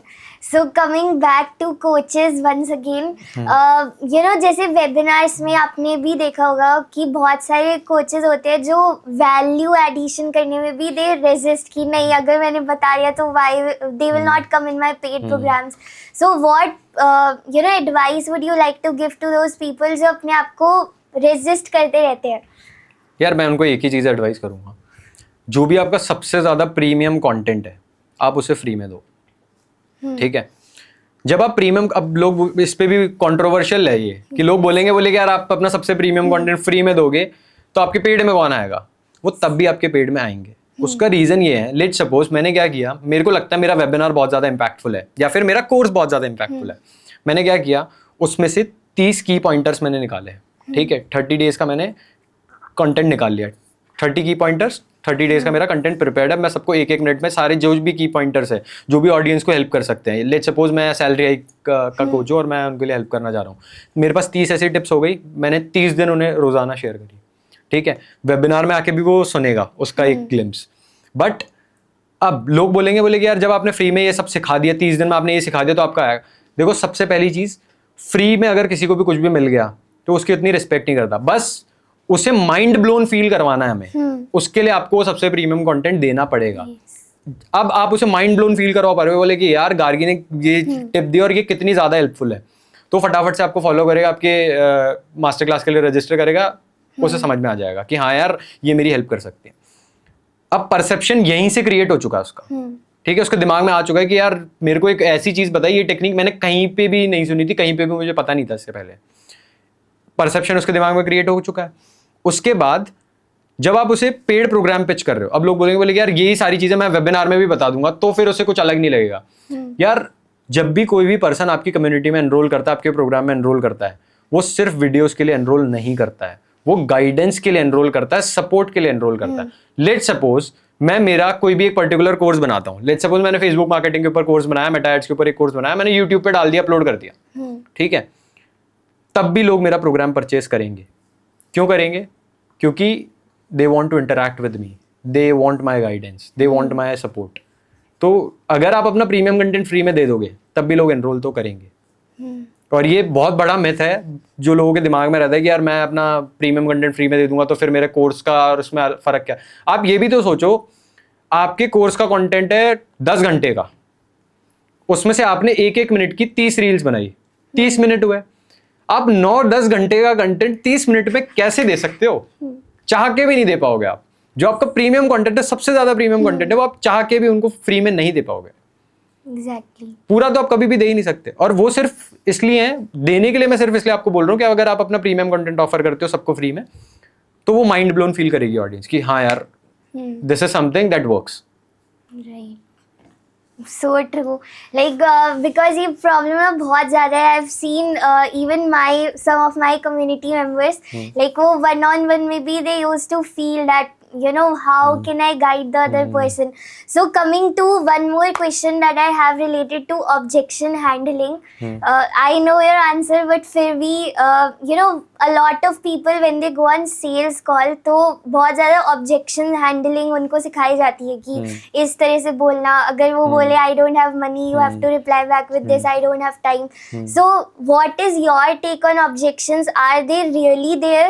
कि अगर आप अपने प्रोडक्ट को इतना अच्छे से एक्सप्रेस कर सकते हो तो विल दे कम, और if they come then how to deal with it? यार देखो, डिपेंड करता है। देखो एक चीज़ मैं बताता हूँ, if you are into B2B, agency owner हो या फिर किसी भी B2B बिजनेस में हो, ठीक है, उसके सामने तो आप कभी भी स्क्रिप्ट आपको यूज़ करनी नहीं चाहिए, जो कि आप ये ऑब्जेक्शन हैंडलिंग वाली स्क्रिप्ट यूट्यूब पे आप सीखते हो, ठीक है। उसका सिंपल सा रीज़न ये है, मैं एक एजेंसी ओनर हूँ, ठीक है, मुझे पता है वो स्क्रिप्ट, वो वीडियो मैंने भी देखी यार जब मैं शुरू कर रहा था, आपने भी वीडियो देखी, सबने भी वीडियो देखी है। कोई एक्स पर्सन मेरे पास आता है, वो मुझसे वही स्क्रिप्ट फॉलो करता है, वही फॉलोअप वाली स्क्रिप्ट फॉलो करेगा, कॉल शुरू करने के लिए भी वही स्क्रिप्ट फॉलो करेगा। तो मेरे दिमाग में ट्रिगर कर गया कि ये फॉर्मेट, मेरे दिमाग को पहले से पता है ना कि ये सेल्स का फॉर्मेट है भाई, मेरे दिमाग में ट्रिगर कर गया, तो मेरा मन ही नहीं करेगा उससे बात करने का। और मेरे साथ ये एक्चुअल में हुआ है। एक पर्सन है मेरे साथ कॉल पे आया, तो वो मुझसे कॉल पे आके डायरेक्टली वैसे ही पूछने लग गए कि 1 to 10 के स्केल पे आप कितने एक्साइटेड हो इस कॉल के लिए, ऐसे आप मेरे को कॉल के एंड में यस नो करोगे, वो बहुत सारी चीज़ें थी। तो मेरे दिमाग में ट्रिगर कर गया, तो मैंने उसको बोल दिया यार, मैंने डायरेक्टली बोल दिया कि भाई यार ये प्लीज़ यार ये फॉर्मेट फॉलो मत करो, मेरे को बात करनी है, आई am really interested in your product, but आप प्लीज़ ऐसे बात मत करो। फिर उन्होंने नॉर्मली कन्वर्सेशन करना शुरू किया। और व्हाट आई फील इज कि ऑब्जेक्शन हैंडलिंग आपको करनी नहीं चाहिए। वैसे तो मैं ये बोलता हूँ कि ऑब्जेक्शन, यार आपका प्रोडक्ट इतना ज़्यादा तोड़ू होना चाहिए कि ऑब्जेक्शन दे ही ना पाए सामने वाला। फिर भी अगर ऑब्जेक्शन देता है तो हाँ, ये फैक्ट भी मैं एक्सेप्ट करता हूँ कि कई बार सामने वाले के भले के लिए आपको उसे थोड़ा सा पुश करना पड़ता है कि यार मुझे पता है कि यार ये इसके लिए हेल्पफुल है, मैंने उसके लिए जो नेगोशिएशन मेरे को करना था मैंने नेगोशिएट भी कर लिया, सब कुछ कर लिया, बट अगर अब भी एनरोल नहीं कर रहा है तो मेरी पूरी जिम्मेदारी बनती है as a business owner, as a coach, कि मैं उसे पुश करूँ। क्योंकि आप एज अ कोच, आपका काम यही है ना कि आपको उसकी हेल्प करनी है, तो आपको वहां पे उसको पुश करना पड़ेगा और उसके ऑब्जेक्शंस को आप हैंडल करो। अगर वो बोल रहा है मेरे पास टाइम नहीं है, तो उसे बताओ कि यार आप टाइम ऐसे निकालोगे, टाइम सबके पास उतना ही है। और ये तो फैक्ट बात है, चाहे आप किसी भी एस्पेक्ट में देख लो लाइफ के, कोई भी अगर बोल रहा है मेरे पास टाइम नहीं है, वो तो झूठ बात है एकदम। कि जो चीज़ इंपॉर्टेंट है वो सब कुछ होना है, ज़रूरी काम सारे होने हैं, तो टाइम तो उसे निकालना पड़ेगा। तो उससे अगर कोई बोल रहा है कि मेरे पास टाइम नहीं मिलता, मेरी जॉब है ये, तो उससे सिंपल सा क्लियरली यही पूछो कि यार आपके लिए अभी इतनी इंपॉर्टेंट नहीं है, मतलब कि इंपॉर्टेंट होता तो आप टाइम निकालते। सिंपल सी चीज़ है कि लेट सपोज मेरा भाई है, मेरे भाई को कोई डिजीज़ हो गई, लेट सपोज उसे हॉस्पिटल लेके जाना, मेरे लिए वो इंपॉर्टेंट है ना। किसी के भी भाई को डिजीज नहीं होनी चाहिए, but I am just giving an example, क्योंकि वो चीज़ वहाँ पे उस पॉइंट पे ज़रूरी है तो आप करोगे वो। तो अगर आपके लिए ज़रूरी है आप करोगे, ऑब्जेक्शन की कोई मतलब ऑटोमेटिकली आपका ऑब्जेक्शन हैंडल हो जाएगा। और आई वुड सजेस्ट कि आपका चाहे B2C हो चाहे B2B आप बिजनेस कर रहे हो, कभी भी कोई भी स्क्रिप्ट फॉलो मत करो, आप डायरेक्टली उनसे कन्वर्सेशन करो। कि जितना ज़्यादा आप उसे रियल रॉ रखोगे ना, उतना ज़्यादा सामने वाला पर्सन आपके साथ कनेक्ट कर पाएगा। और क्योंकि आपकी स्क्रिप्ट है उसमें रियल कनेक्शन मिसिंग है, तो वो काम नहीं करता। एग्जैक्ट, मतलब जितना रियल रॉ आप रखोगे, ऑब्जेक्शन नहीं आएंगे। ऑब्जेक्शन, ठीक, great. So do you believe in law of attraction, like manifestation, and मतलब what exactly do you think has been one of your success stories in manifestation? यार देखो, मैं एक चीज़ आपको बताता हूँ, मुझे कोई भी ऐसी एग्जैक्टली कोई टेक्निक, सही तरीका मुझे नहीं पता कि यार कैसे मैनिफेस्ट करते हैं, कैसे अट्रैक्ट करते हैं। बट अभी के लिए जो भी चीज़ें मैं मैनिफेस्ट करता हूँ, कि पिछले साल आई वाज मैनिफेस्टिंग कि यार मेरा किसी ना किसी के साथ मैं पॉडकास्ट करूँगा, और वो आज हो रहा है। तो और भी बहुत सारी चीज़ें हैं कि हर एक चीज़, आप कोई भी रिसोर्स अगर मेरे पास आज देखोगे तो हमने खुद ने बिल्ड किया है वो, ठीक है। कि घर तो खैर मेरे पापा का, बट उसके अलावा जो भी रिसोर्सेज आप मेरा ऑफिस देखोगे, ऑफिस में कोई रिसोर्सेज देखोगे, हमारे पास कोई भी आप गैजेट्स देखोगे, मेरे बिजनेस पार्टनर यशवर्धन के पास भी कोई भी गैजेट्स देखोगे, वो सब कुछ हमने खुद ने बिल्ड किया है. और वो टू बी वेरी ऑनेस्ट, हम एज अ 16-year-old किड हमारे अंदर वो तड़प थी कि यार मेरे को ये गैजेट चाहिए. और टू बी वेरी ऑनेस्ट उस पॉइंट पे सिर्फ इसलिए नहीं चाहिए था कि यार ये बिजनेस में काम में आएगा, उस वक्त सिर्फ इसलिए चाहिए था कि यार ये बहुत ज्यादा कूल लगता है, ये करके बहुत मजा आने वाला है, सिर्फ इसलिए चाहिए था. तो यार हम अंदर से उसे दिल से बहुत चाहते थे और हम बहुत ज्यादा मैनिफेस्ट करते थे, और अभी भी हम बहुत ज्यादा मैनिफेस्ट करते हैं चीजों के लिए. हम बहुत सारे, मैं तो बोलता ही रहता हूँ मेरे पार्टनर को, लग्जरी कार्स के लिए भी, बड़े ऑफिस के लिए भी, सबके लिए हम बोलते रहते हैं, आपस में बहुत बात करते रहते हैं. और मेरे दिमाग में वो पिक्चर एकदम क्लियर है. जब भी मैं इमेजिन करना चाहता हूँ मेरे दिमाग में मेरा बड़ा ऑफिस कैसा दिखेगा, मेरे दिमाग में उसकी पिक्चर एकदम क्लियर है. तो मेरे लिए वो एक फॉर्म ऑफ मैनिफेस्टेशन है. तो मेरे को लगता है कि यार हाँ, वो मेरी चीज में मैं मतलब मेरी लाइफ में मैं काम करता रहूंगा उन चीजों पे, तो ऑटोमेटिकली होगा. बट मैनिफेस्टेशन का मतलब ये भी नहीं है कि आप बस सोते रहो और मैनिफेस्ट करते रहो तो वो चीजें हो जाएगी. You need to work. आप काम भी करते रहो, बट मेहनत भी करो, मैनिफेस्टेशन भी करो, दोनों चीजें Action and magic together. Exactly. So, my next question to you is कि is there any smart strategy a coach can follow जब वो ads चलाते हैं अपने ad spend को कम करने के लिए और profits को increase करने के लिए? यहाँ पे वो एक चीज कर सकते हैं कि यार देखो, एड स्पेंड मैं कम करने के लिए किसी को रिकमेंड नहीं करूंगा, ठीक है, पर कुछ ऐसी स्ट्रैटेजी में मैं बता सकता हूँ लोगों को कि जिनके पास एग्जिस्टिंग डेटा, एग्जिस्टिंग लीड्स है, या फिर कंसिस्टेंटली महीने की 5,000, 6,000, 10,000, 1,000 लीड्स, 2,000 लीड्स, जो भी डेटा उनके पास आता है, उसको वो ढंग से कैसे यूटिलाइज कर सकता है. ठीक है, तो सबसे पहली स्ट्रैटेजी हम जो इम्प्लीमेंट करते हैं वो है एनकोर वेबिनार. ठीक है, एनकोर वेबिनार में हम क्या करते हैं, लेट्स सपोज आज मेरे एक लाइव वेबिनार हुआ. ठीक है, लाइव वेबिनार के लिए मेरे पास 500 लीड्स आई. 500 में से 20% अप्रॉक्स शो अप रेट होता है, तो 100 लोग मेरे वेबिनार में आए और बाकी लोग मेरे वेबिनार में नहीं आए. तो मैं क्या करूंगा, जूम का मैं वो डेटा रिमूव कर दूंगा जिन लोगों ने अटेंड किया है, और मैं उन 400 लोगों को जो बच गए थे उन्हें मैं दोबारा से AI सेंसी शूट करूंगा, एक AI सेंसी का कैंपेन शूट करूंगा, व्हाट्सएप मार्केटिंग का कैंपेन शूट करूंगा. AI सेंसी का मैं प्रमोशन नहीं कर रहा, बट मैं ज्यादा यूज करता हूँ, इसलिए मेरी जुबान पे वो वर्ड ज्यादा है. तो आप एक व्हाट्सएप मार्केटिंग कैंपेन उनको शूट करोगे वहां पे. जब आपने व्हाट्सएप मार्केटिंग कैंपेन शूट करा तो उनसे आप वहां पे उनको बोलो कि अगर आपने आज का सेशन मिस कर दिया, आप कल अटेंड कर सकते हो एग्जैक्टली सेम टाइम पे, और अगर आप करना चाहते हो टाइप कंफर्म, वापस से वहां पे रिप्लाई आएगा. जिन लोगों का रिप्लाई आता है आप उनको सबको लिंक शेयर करो. ठीक है, अब उसमें से भी आपका शो अप वापस से आएगा नेक्स्ट डे, और नेक्स्ट डे आपको क्या करना है, सेम जो लाइव वेबिनार था आपको उसकी रिकॉर्डिंग प्ले करनी है. उससे होगा क्या, ऑडियंस को, जिस ऑडियंस ने मिस कर दिया था उसको आप दोबारा से वो दिखा पा रहे हो, और वहां से भी आपके कन्वर्जन्स आते हैं. अभी हमारे क्लाइंट्स के लिए हम इंप्लीमेंट करते हैं कि लेट सपोज अगर उसको 70 सेल लाइव वेबिनार से आ रही है, तो नेक्स्ट डे उसको 15, 17, 18 सेल एनकोर वेबिनार से भी आती है, और ये हम हमारे सारे क्लाइंट्स के लिए इंप्लीमेंट कर रहे हैं. और ज्यादातर केसेस में आपके साथ ये होगा कि जितना आपका एड स्पेंड है वो आपका एनकोर वेबिनार से रिकवर हो जाएगा. ठीक है, और जो आपका मेन वेबिनार, लाइव वेबिनार में जो भी आपने रेवेन्यू जनरेट करा वो आपके लिए ऑलमोस्ट प्रॉफिट हो जाएगा. और एनकोर करने के लिए आपके दोबारा से कोई एक्स्ट्रा कॉस्ट आती नहीं, क्योंकि आपके एड्स पे ऑलरेडी आप इन्वेस्ट कर चुके हो, और आपका व्हाट्सएप मार्केटिंग का जो नॉमिनल जो एक्सपेंस होता है वो होता है. बाकी ये चीज़ आप इंप्लीमेंट कर सकते हो. दूसरी जो हम चीज़ करते हैं वो होता है, हम एक मंथली लीड्स पे वेबिनार करते हैं. कि लेट सपोज मैं महीने में 8 बार वेबिनार करता हूँ, हफ्ते में 2 बार वेबिनार करता हूँ. 8 बार मैंने वेबिनार किया, उसके बाद मेरे पास जितनी परचेज आनी थी आ चुकी. फिर मैं क्या करूंगा, पूरे महीने की लीड्स को मैं एक साथ दोबारा से बुलाऊंगा. उनके ऊपर मैं लाइव वेबिनार भी कर सकता हूँ, और मैं एनकोर जो रिकॉर्डेड वाला हम चलाते हैं, पुराने वेबिनार की रिकॉर्डिंग, हम वो भी कर सकते हैं. तो दोनों चीज़ें वो कर सकते हैं. तीसरी चीज़ हम क्या करते हैं कि एक हम क्वार्टरली सिमिलरली ऐसे एक रिपीट करते हैं. और हम एक चीज़ अभी हमने रिसेंट में फॉलो करना शुरू किया है, और ये हमारे लिए बहुत ज़्यादा अच्छे लेवल पे काम कर रहा है. और अभी के केस में मैंने बहुत ज़्यादा बड़े बड़े कोचेस के प्रोग्राम्स भी मैंने एनरोल करके देखा है, उनके वर्कशॉप के लिए रजिस्टर करके देखा है, वो भी ये सारी चीज़ें फॉलो नहीं करते. और जो कि एक फॉलोअप सीक्वेंस आफ्टर वेबिनार. ठीक है, आफ्टर वेबिनार सीक्वेंस में हम क्या करते हैं, आज वेबिनार हुआ, कल मैं उसे दोबारा से भेजूंगा कि यार हमारे इसमें 2 स्लॉट्स और बचे हैं कम्युनिटी में, if you want to enroll you can enroll. ठीक है, नेक्स्ट डे मैं उसे बोलूंगा, नेक्स्ट डे वापस से मेरी ईमेल जाएगी, मैं उन्हें बोलूंगा कि आपको ये जो फ्री बोनसेस मिल रहे थे, जिसमें मैं आपको एक ये टूल ऑफर कर रहा था, इसका इतने महीने का एक्सेस ऑफर कर रहा था, या कुछ भी आपका जो भी बोनस है, बोनसेस आपके बहुत ज़्यादा स्ट्रांग होने चाहिए. बोनसेस को मैं बोलूँगा कि ये बोनसेस एक्सपायर होने वाले हैं, if you want you can enrol today. अगर आप बाद में एनरोल करते हो, you want get these bonuses.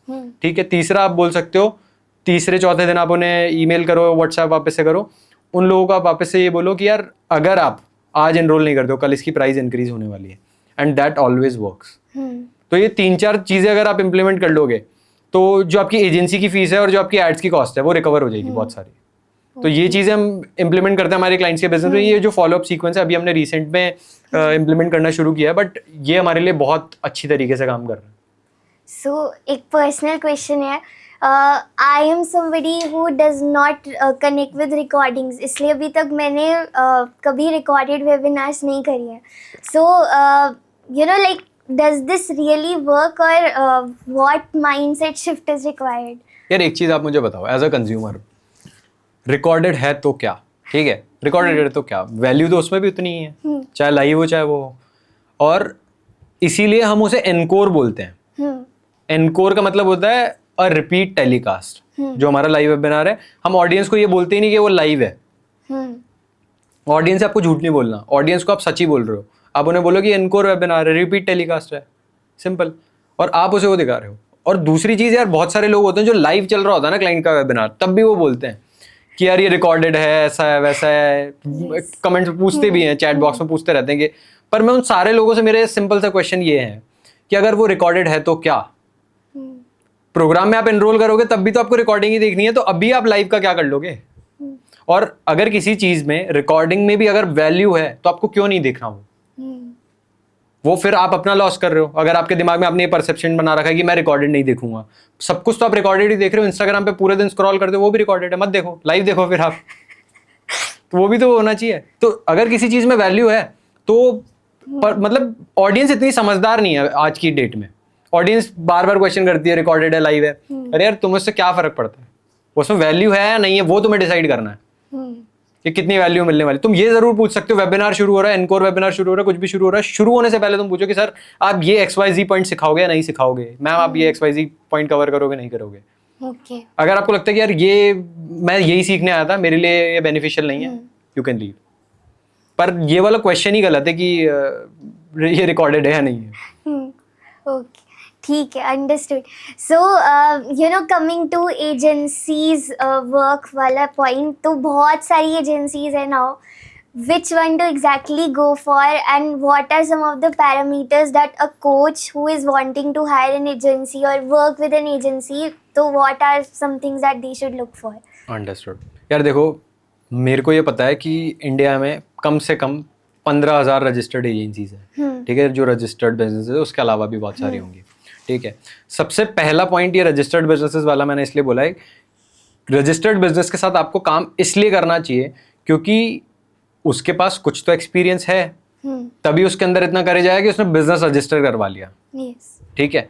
तो सबसे पहला पॉइंट है रजिस्टर्ड बिजनेस के साथ काम करो, अनरजिस्टर्ड बिजनेस के साथ काम नहीं करना चाहिए। चाहे उनके पास, मतलब हो सकता है अगर रिजल्ट्स है, बहुत ज़्यादा रिजल्ट्स है, कोई जॉब से जस्ट क्विट करके आया है, तो आप उसके बिहाफ पे उसे कर सकते हो, बट अगर रिजल्ट्स भी नहीं है, रजिस्टर्ड बिजनेस भी नहीं है, कुछ भी नहीं है, तो आपको काम नहीं करना चाहिए। दूसरी चीज़, एज कोच के पर्सपेक्टिव से मैं बताऊँ कि कोच के पर्सपेक्टिव से क्या क्या चीज़ें होनी चाहिए। सबसे पहली चीज़, कम्युनिकेशन बहुत ज़्यादा क्लियर होना चाहिए, एक्सपेक्टेशन बहुत ज़्यादा क्लियर होनी चाहिए कि सर आपका प्रोडक्ट अगर वैलिडेटेड है तो इतने टाइम में आपको रिजल्ट्स आएंगे, ठीक है। दूसरी ये चीज़, एक आपकी रिक्वायरमेंट्स, कि यार बहुत बार कोचेस ये बोलते हैं कि यार मुझे ये सर्विस नहीं चाहिए। मैं किसी को बोला, अभी थोड़े टाइम पहले मैं किसी के साथ कॉल पे था, उन्होंने मुझे बोला कि यार आप ये एनकोर और ये फॉलोअप सीक्वेंस आप मत इम्प्लीमेंट करो, है ना, मुझे ये नहीं चाहिए, बट आप अपनी फ़ी कम कर दो वहाँ से। सो उनको मैंने एक ही चीज़ बोली कि यार हम जो पैसा आपसे चार्ज कर रहे हैं या फिर जो भी आप एड स्पेंड लगा रहे हो, वो सारा पैसा यहाँ से रिकवर हो सकता है, जो हम फॉलोअप सीक्वेंस आपको बता रहे हैं और जो एनकोर वाली स्ट्रैटेजी बता रहे हैं, मंथली लीड्स पे हम वेबिनार करने की बात कर रहे हैं, क्वार्टरली लीड्स पे हम वेबिनार करने की बात कर रहे हैं। अगर ये हम सारी चीज़ें इंप्लीमेंट करते हैं, आपकी एजेंसी की फीस और जो एड स्पेंड है वो रिकवर हो जाएगा, और आप हमें वही करने के लिए मना कर रहे हो, तो आपके लिए प्रॉफिटेबिलिटी ऑटोमेटिकली कम हो गई। तो एज अ कोच उसे सारी चीज़ें मांगनी चाहिए अपनी एजेंसी से। दूसरी चीज़, एजेंसी उन्हें ऐसी चूज करनी चाहिए जितने ज़्यादा टास्क वो उन्हें डेलीगेट कर पा रहे हैं। बहुत सारे कोचेज हैं जो कि सिर्फ नाम के लिए एजेंसी के साथ काम कर रहे हैं, बट उनकी खुद की इन हाउस टीम है, ठीक है, there is nothing wrong in it, but उनका मैनेजमेंट बढ़ जाता है, क्या मुझे एजेंसी भी मैनेज करनी है? एजेंसी का मतलब उनके लिए क्या होता है, जो बंदा सिर्फ मेरे लिए एड्स रन करेगा, ठीक है, एडिट कोई और कर रहा है जिसके लिए इन हाउस उनके पास एडिटर है, कंटेंट कोई और लिख रहा है, ठीक है, ग्राफिक डिजाइनिंग कोई और कर रहा है, नर्चरिंग कोई और देख रहा है, ईमेल मार्केटिंग कोई और देख रहा है। तो पीपल मैनेजमेंट जहां पे भी आ जाता है as a founder, as a business owner, वो मुश्किल हो जाता है। टीम लीड्स क्यों बनाती है बड़ी बड़ी कंपनीज? क्योंकि मेरे पास 5 टीम लीड है, मेरे को 5 ही लोगों के साथ कोऑर्डिनेट करना है। मेरे पास 3 अकाउंट मैनेजर है, 3 अकाउंट मैनेजर के साथ ही बात करूंगा, किसी के साथ मेरे को कोऑर्डिनेट करने की जरूरत नहीं है। मेरे पास तीनों, मैंने सबके चीफ बना दिया, ऑपरेशंस का चीफ बना दिया, मैनेजमेंट का बना दिया, स्ट्रैटेजी का बना दिया, क्रिएटिव का बना दिया, सबके चीफ बना दिए। मेरे को 5 लोगों से बात करनी है, 5 लोगों से मीटिंग करूंगा, मेरा जो भी इनपुट है मैं 5 लोगों को दूंगा, इसको एग्जीक्यूट कैसे करना है वो बाकी टीम डिसाइड करेगी। सो सेम चीज यहाँ पे अप्लाई होती है। अगर एज अ कोच आपकी एजेंसी सिर्फ आपके लिए एड चला रही है तो वो आपके बिजनेस को समझ ही नहीं पाएगा। हो सकता है अच्छा परफॉर्म कर रहे हो आप आज की डेट में, बट वो सारी स्ट्रैटेजी आप दिमाग लगा रहे हो, वो आप एड्स बना के भी खुद ही देते हो। एजेंसी ओनर को बताना चाहिए कि किस टाइप का क्रिएटिव काम करेगा, किस टाइप का हुक काम करेगा। हम लोग हमारे क्लाइंट को स्क्रिप्ट बनाने ही नहीं देते, रिकॉर्ड करने ही नहीं देते उनकी स्क्रिप्ट, क्योंकि हमें एज अ कोच उनको ये चीज पता ही नहीं है कि क्या काम करेगा क्या नहीं करेगा। वो आउट ऑफ क्यूरियोसिटी अब बना देते कि हाँ ठीक है यार, मैं क्यूरियस हूँ, मेरे दिमाग में ये आइडिया है, मैं बना देता हूँ ये, ठीक है, that is a good thing. But काम क्या करेगा वो जो बंदा रोजाना एड्स चला रहा है, 10 लोगों के लिए 50 लोगों के एड्स देख रहा है, उसे पता है क्या काम करेगा। तो उसे एजेंसी ऐसी चूज करनी चाहिए, नंबर 1, कि जिसको ज्यादा से ज्यादा चीजें डेलीगेट कर पा रहा है, कि जो छोटी छोटी चीजें हैं, क्योंकि as a coach nurturing is not a big task, ठीक है, आप खुद भी करवा सकते हो एक इंटर्न रख के, बट आपके लिए अब मैनेजमेंट बढ़ गया। आपका पूरा फोकस आपके वेबिनार पे, आपके प्रोस्पेक्ट्स को वैल्यू डिलीवर करने में होना चाहिए, और जो आपके एनरोल्ड मेंबर्स हैं उनको रिजल्ट्स दिलाने में होना चाहिए। सबसे ज्यादा आप सक्सेस स्टोरीज बिल्ड करो, केस स्टडीज बिल्ड करो, आपका फोकस वहां होना चाहिए। आपका फोकस यहाँ होना ही नहीं चाहिए नर्चरिंग हुई नहीं हुई, वीडियो एडिट हुआ नहीं हुआ, टीम में आज कौन प्रेजेंट है कौन एब्सेंट है। तो एज अ कोच अगर आप वहां दिमाग लगाओगे तो you are not building a business. तो आपको डेलीगेट कर देना चाहिए। Great, awesome. Coming to the point of solopreneurship, like starting में ये सब चीजें you have to do yourself, and then you come to a point where you can delegate it. So what's your take, and when exactly is that red flag जो एक coach को दिखता है कि I should have a team now? यार देखो, मैं एक चीज बताता हूँ आपको, solopreneurship by choice is a good thing, ठीक है। Let's suppose I am a person who is not good at people management, ठीक है, and I am not fond of building 100 crore rupees business. मुझे नहीं बिल्ड करना 100 करोड़ का बिजनेस, सिंपल, ठीक है। तो मैं सोलोप्रेन्योर में हूँ, मैं खुश हूँ, ठीक है। अगर आपके एम्बिशंस बड़े हैं, आपके प्लान्स बड़े हैं, तो आपको एजेंसी के साथ तो काम करना ही पड़ेगा। और रेड फ्लैग कब है वो कि यार अब मेरे को सोलोप्रेन्योर नहीं रहना, जब आपके लिए मैनेज करना मुश्किल हो जाता है, आप एक पॉइंट पे स्टक हो। देखो, मैं एक चीज़ में, मेरे क्लाइंट है, पर मैं उन्हें अपने बड़े भाई से भी ज़्यादा मानता हूँ, और उन्होंने मुझे एक चीज़ बोली थी जो कि मुझे हमेशा याद दिलाती है। वो एक चीज़ बोलते हैं कि अगर आप एक जगह पे, कभी भी आप एक जगह पे नहीं रहते, या तो आप आगे जाते हो आप पीछे जाते हो। अगर आप एक ही जगह पे हो मतलब आप पीछे जा रहे हो। तो अगर आप एक कोच हो और अगर आप सेम रेवेन्यू पे, सेम स्केल पे स्टक हो, सेम सारी चीज़ें एकदम सेम चल रही है, तो आप आगे नहीं जा रहे, आप पीछे जा रहे हो। ना कि आप सेम जगह पे भी स्टेबल भी नहीं हो, आप कभी भी, आप ऐसा हो ही नहीं सकता, तो आप पीछे ही जा रहे हो। तो आपके साथ आपको एजेंसी के साथ काम करना चाहिए, या फिर आपको अपनी खुद की टीम हायर करनी चाहिए कि वो टास्क आपको डेलीगेट करने चाहिए। और उसकी भी सिंपल सी एक स्ट्रैटेजी है कि आप नोट डाउन करो कि यार मैं दिन में ऐसे कौन से 10 टास्क है मेरे लिए, मैं ये 10 टास्क कर रहा हूँ, इनमें 10 में से कौन से ऐसे टास्क है जो कि मेरे लिए रेवेन्यू जनरेट नहीं करता है। ज़रूरी सारे हैं, ठीक है। ऑब्वियसली हो सकता है कोई क्रिएटर है जो अभी, जैसे कोई भी क्रिएटर है फॉर एग्जांपल, जिसके पास अभी ना ज़्यादा फॉलोअर्स है, ना ज़्यादा ट्रैक्शन आता सोशल मीडिया पे, बट इसका मतलब ये थोड़ी उसके लिए अभी कंटेंट बनाना इंपॉर्टेंट नहीं है। कंटेंट बनाना भी इंपॉर्टेंट है, पर उसके पास बहुत सारे ऐसे भी टास्क होंगे कि लोगों को मैसेज करना है, ईमेल लिखनी है, कोई बोनस डिजाइन करना है, नर्चरिंग के मैसेजेस प्रिपेयर करने।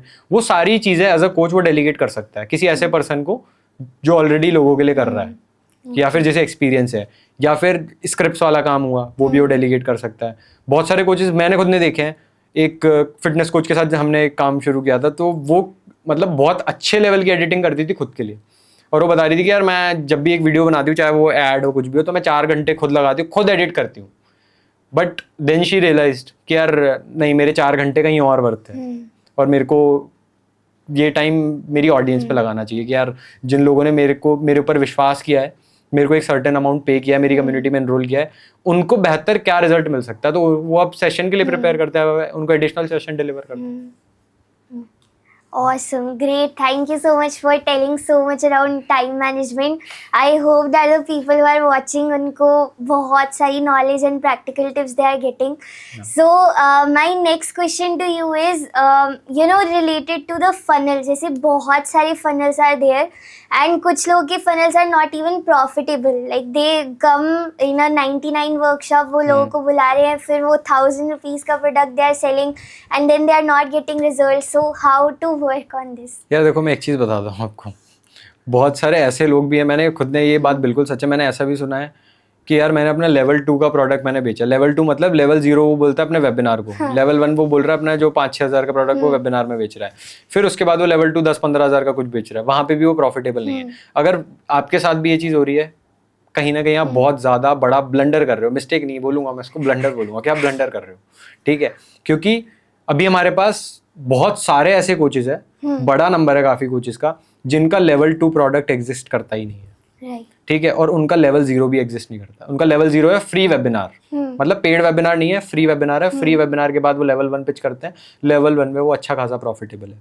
अभी हमारे साथ एक कोच है, ऑन एन एवरेज मंथली, अभी उन्होंने लास्ट ईयर स्टार्ट किया था अगस्त 2024 में, और ऑन एन एवरेज 40-45 लाख का वो प्रॉफिट करते हैं हर महीने. तो दैट्स अ गुड नंबर एक साल के अंदर अंदर, क्योंकि उनके लिए फंडामेंटल्स बिल्कुल क्लियर है, मुझे क्या करना है, क्या सर्व करना है, क्या केटर करना है, क्लियर है. तो यार मैं यही बोलूँगा कि अगर आपके केस में ये हो रहा है, लेवल 1 पे प्रॉफिटेबल नहीं हो, लेवल 2, आप कहीं ना कहीं गलती कर रहे हो. क्या वहाँ पे प्रॉफिटेबल होने चाहिए आप लेवल 1 पे, भले ही आपका वहाँ पे प्रॉफिट परसेंटेज कम होगा, बट आप वहाँ प्रॉफिटेबल होने चाहिए. ठीक, great. So how to figure out now कि एग्जैक्टली कौन सा फनल मेरे लिए वर्क करेगा. एंड लॉट ऑफ पीपल जो एक सिंपल फनल है, लेवल 1 लाइक वेबिनार में आओ, फिर level 1 and then directly to level 3.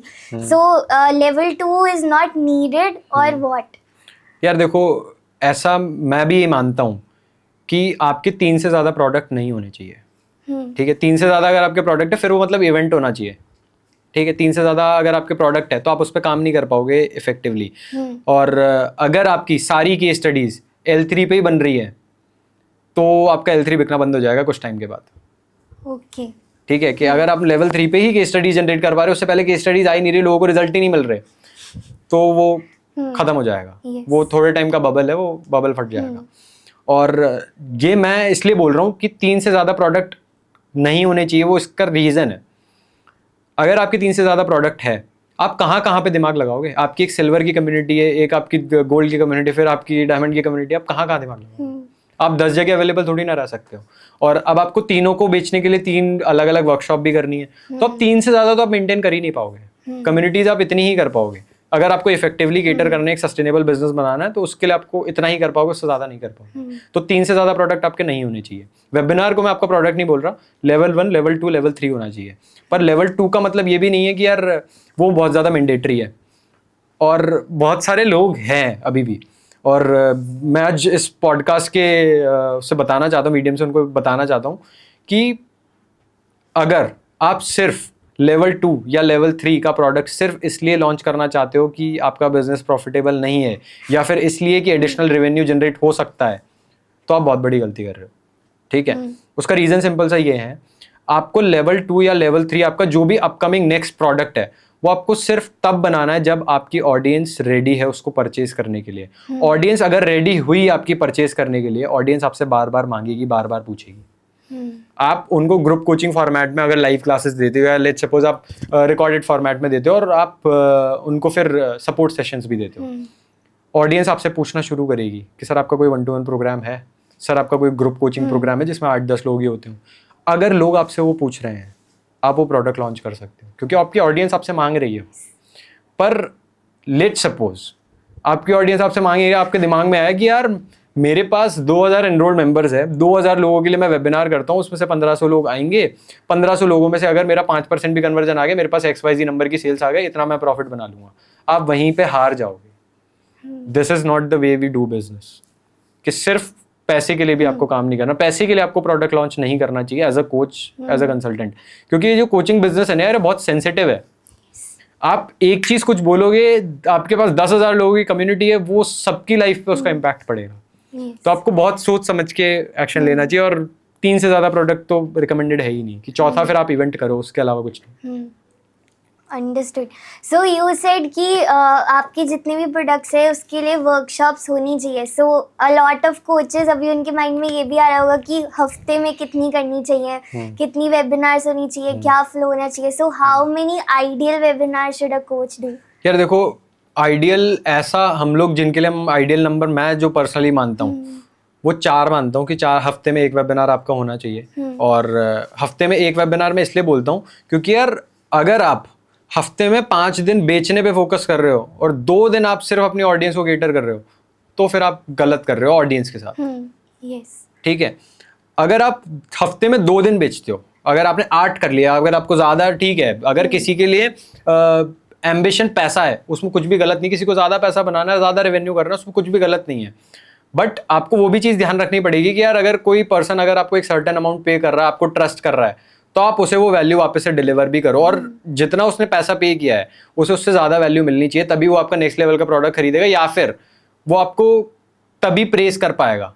और प्रेस करने का मतलब ये भी नहीं वो आपको भगवान मान ले, मैं ये भी नहीं बोल रहा कि यार आप इस एक्सपेक्टेशन के साथ करो, बट आपका जिम्मेदारी है, मतलब आपकी रिस्पॉन्सिबिलिटी है कि आपको करना ही करना चाहिए, कि अगर वो कोई भी एक अमाउंट पे कर रहा है तो आपको उसे कैसे इंप्रूव करोगे, क्या उसे रिजल्ट मिलेगा, कैसे मिलेगा, जल्दी रिजल्ट कैसे मिलेगा, उस पर आप 5 दिन काम करो, 2 दिन आप हफ्ते में वेबिनार करो। आप लेट सपोज आपने डिसाइड कर लिया कि मैं वेडनेसडे संडे करूंगा या ट्यूसडे सैटरडे करूंगा, तो आप 2 दिन ऐसे डिसाइड कर सकते हो, 2 दिन आप डिसाइड करके रन करो, बट आपके पास इनफ टाइम होना चाहिए। अब बहुत सारे लोग हैं जो ऑटोमेटेड रन करते हैं, ठीक है, ऑटोमेटेड अगर आप रन कर रहे हो, ये आपके इनर सर्कल को बाद में पता भी होना चाहिए, क्योंकि वो भी आपका ऐड देखेगा, वो भी आपको बोलेगा कि यार अब तो 365 दिन आपका वेबिनार चल रहा है, तो आप हमारे लिए कब काम कर रहे हो। तो उन्हें जब पता होगा, जब उनके बीच में आपके बीच में ट्रांसपेरेंसी होगी, क्लैरिटी होगी, तो उन्हें समझ में आएगा कि हाँ यार ये ऑटोमेशन पे चल रहा है, और उन्हें आप बताओ कि मैं 5 दिन इस चीज़ पे काम करता हूँ, मैं 6 दिन इस चीज़ पे काम करता हूँ,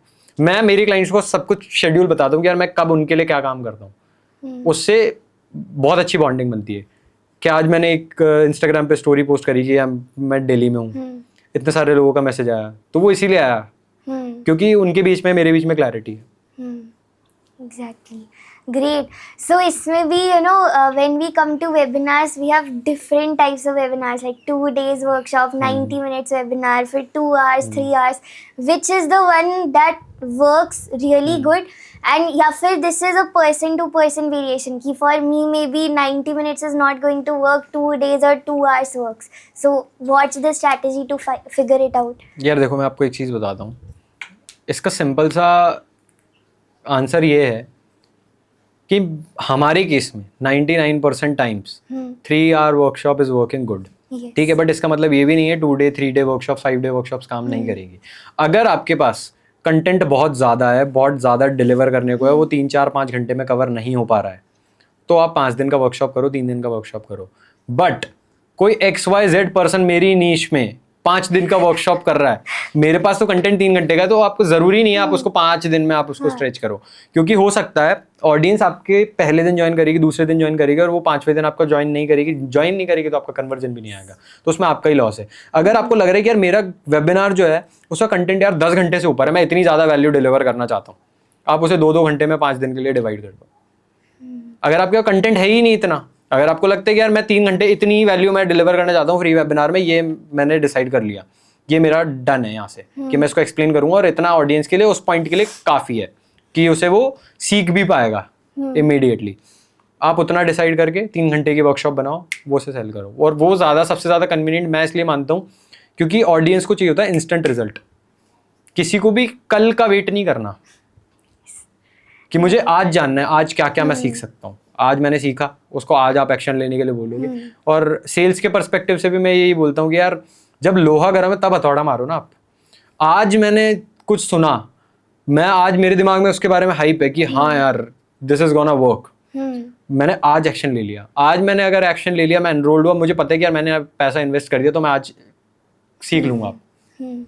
अगर आपने मुझे आज बोला, अब कल में मैं 3 लोगों से मिला, उन्होंने कुछ और बोला या मेरे दिमाग में कुछ और परसेप्शन आ गया, कुछ भी हुआ XYZ रीजन, और मेरा माइंड चेंज हो गया, आई विल नॉट एनरोल।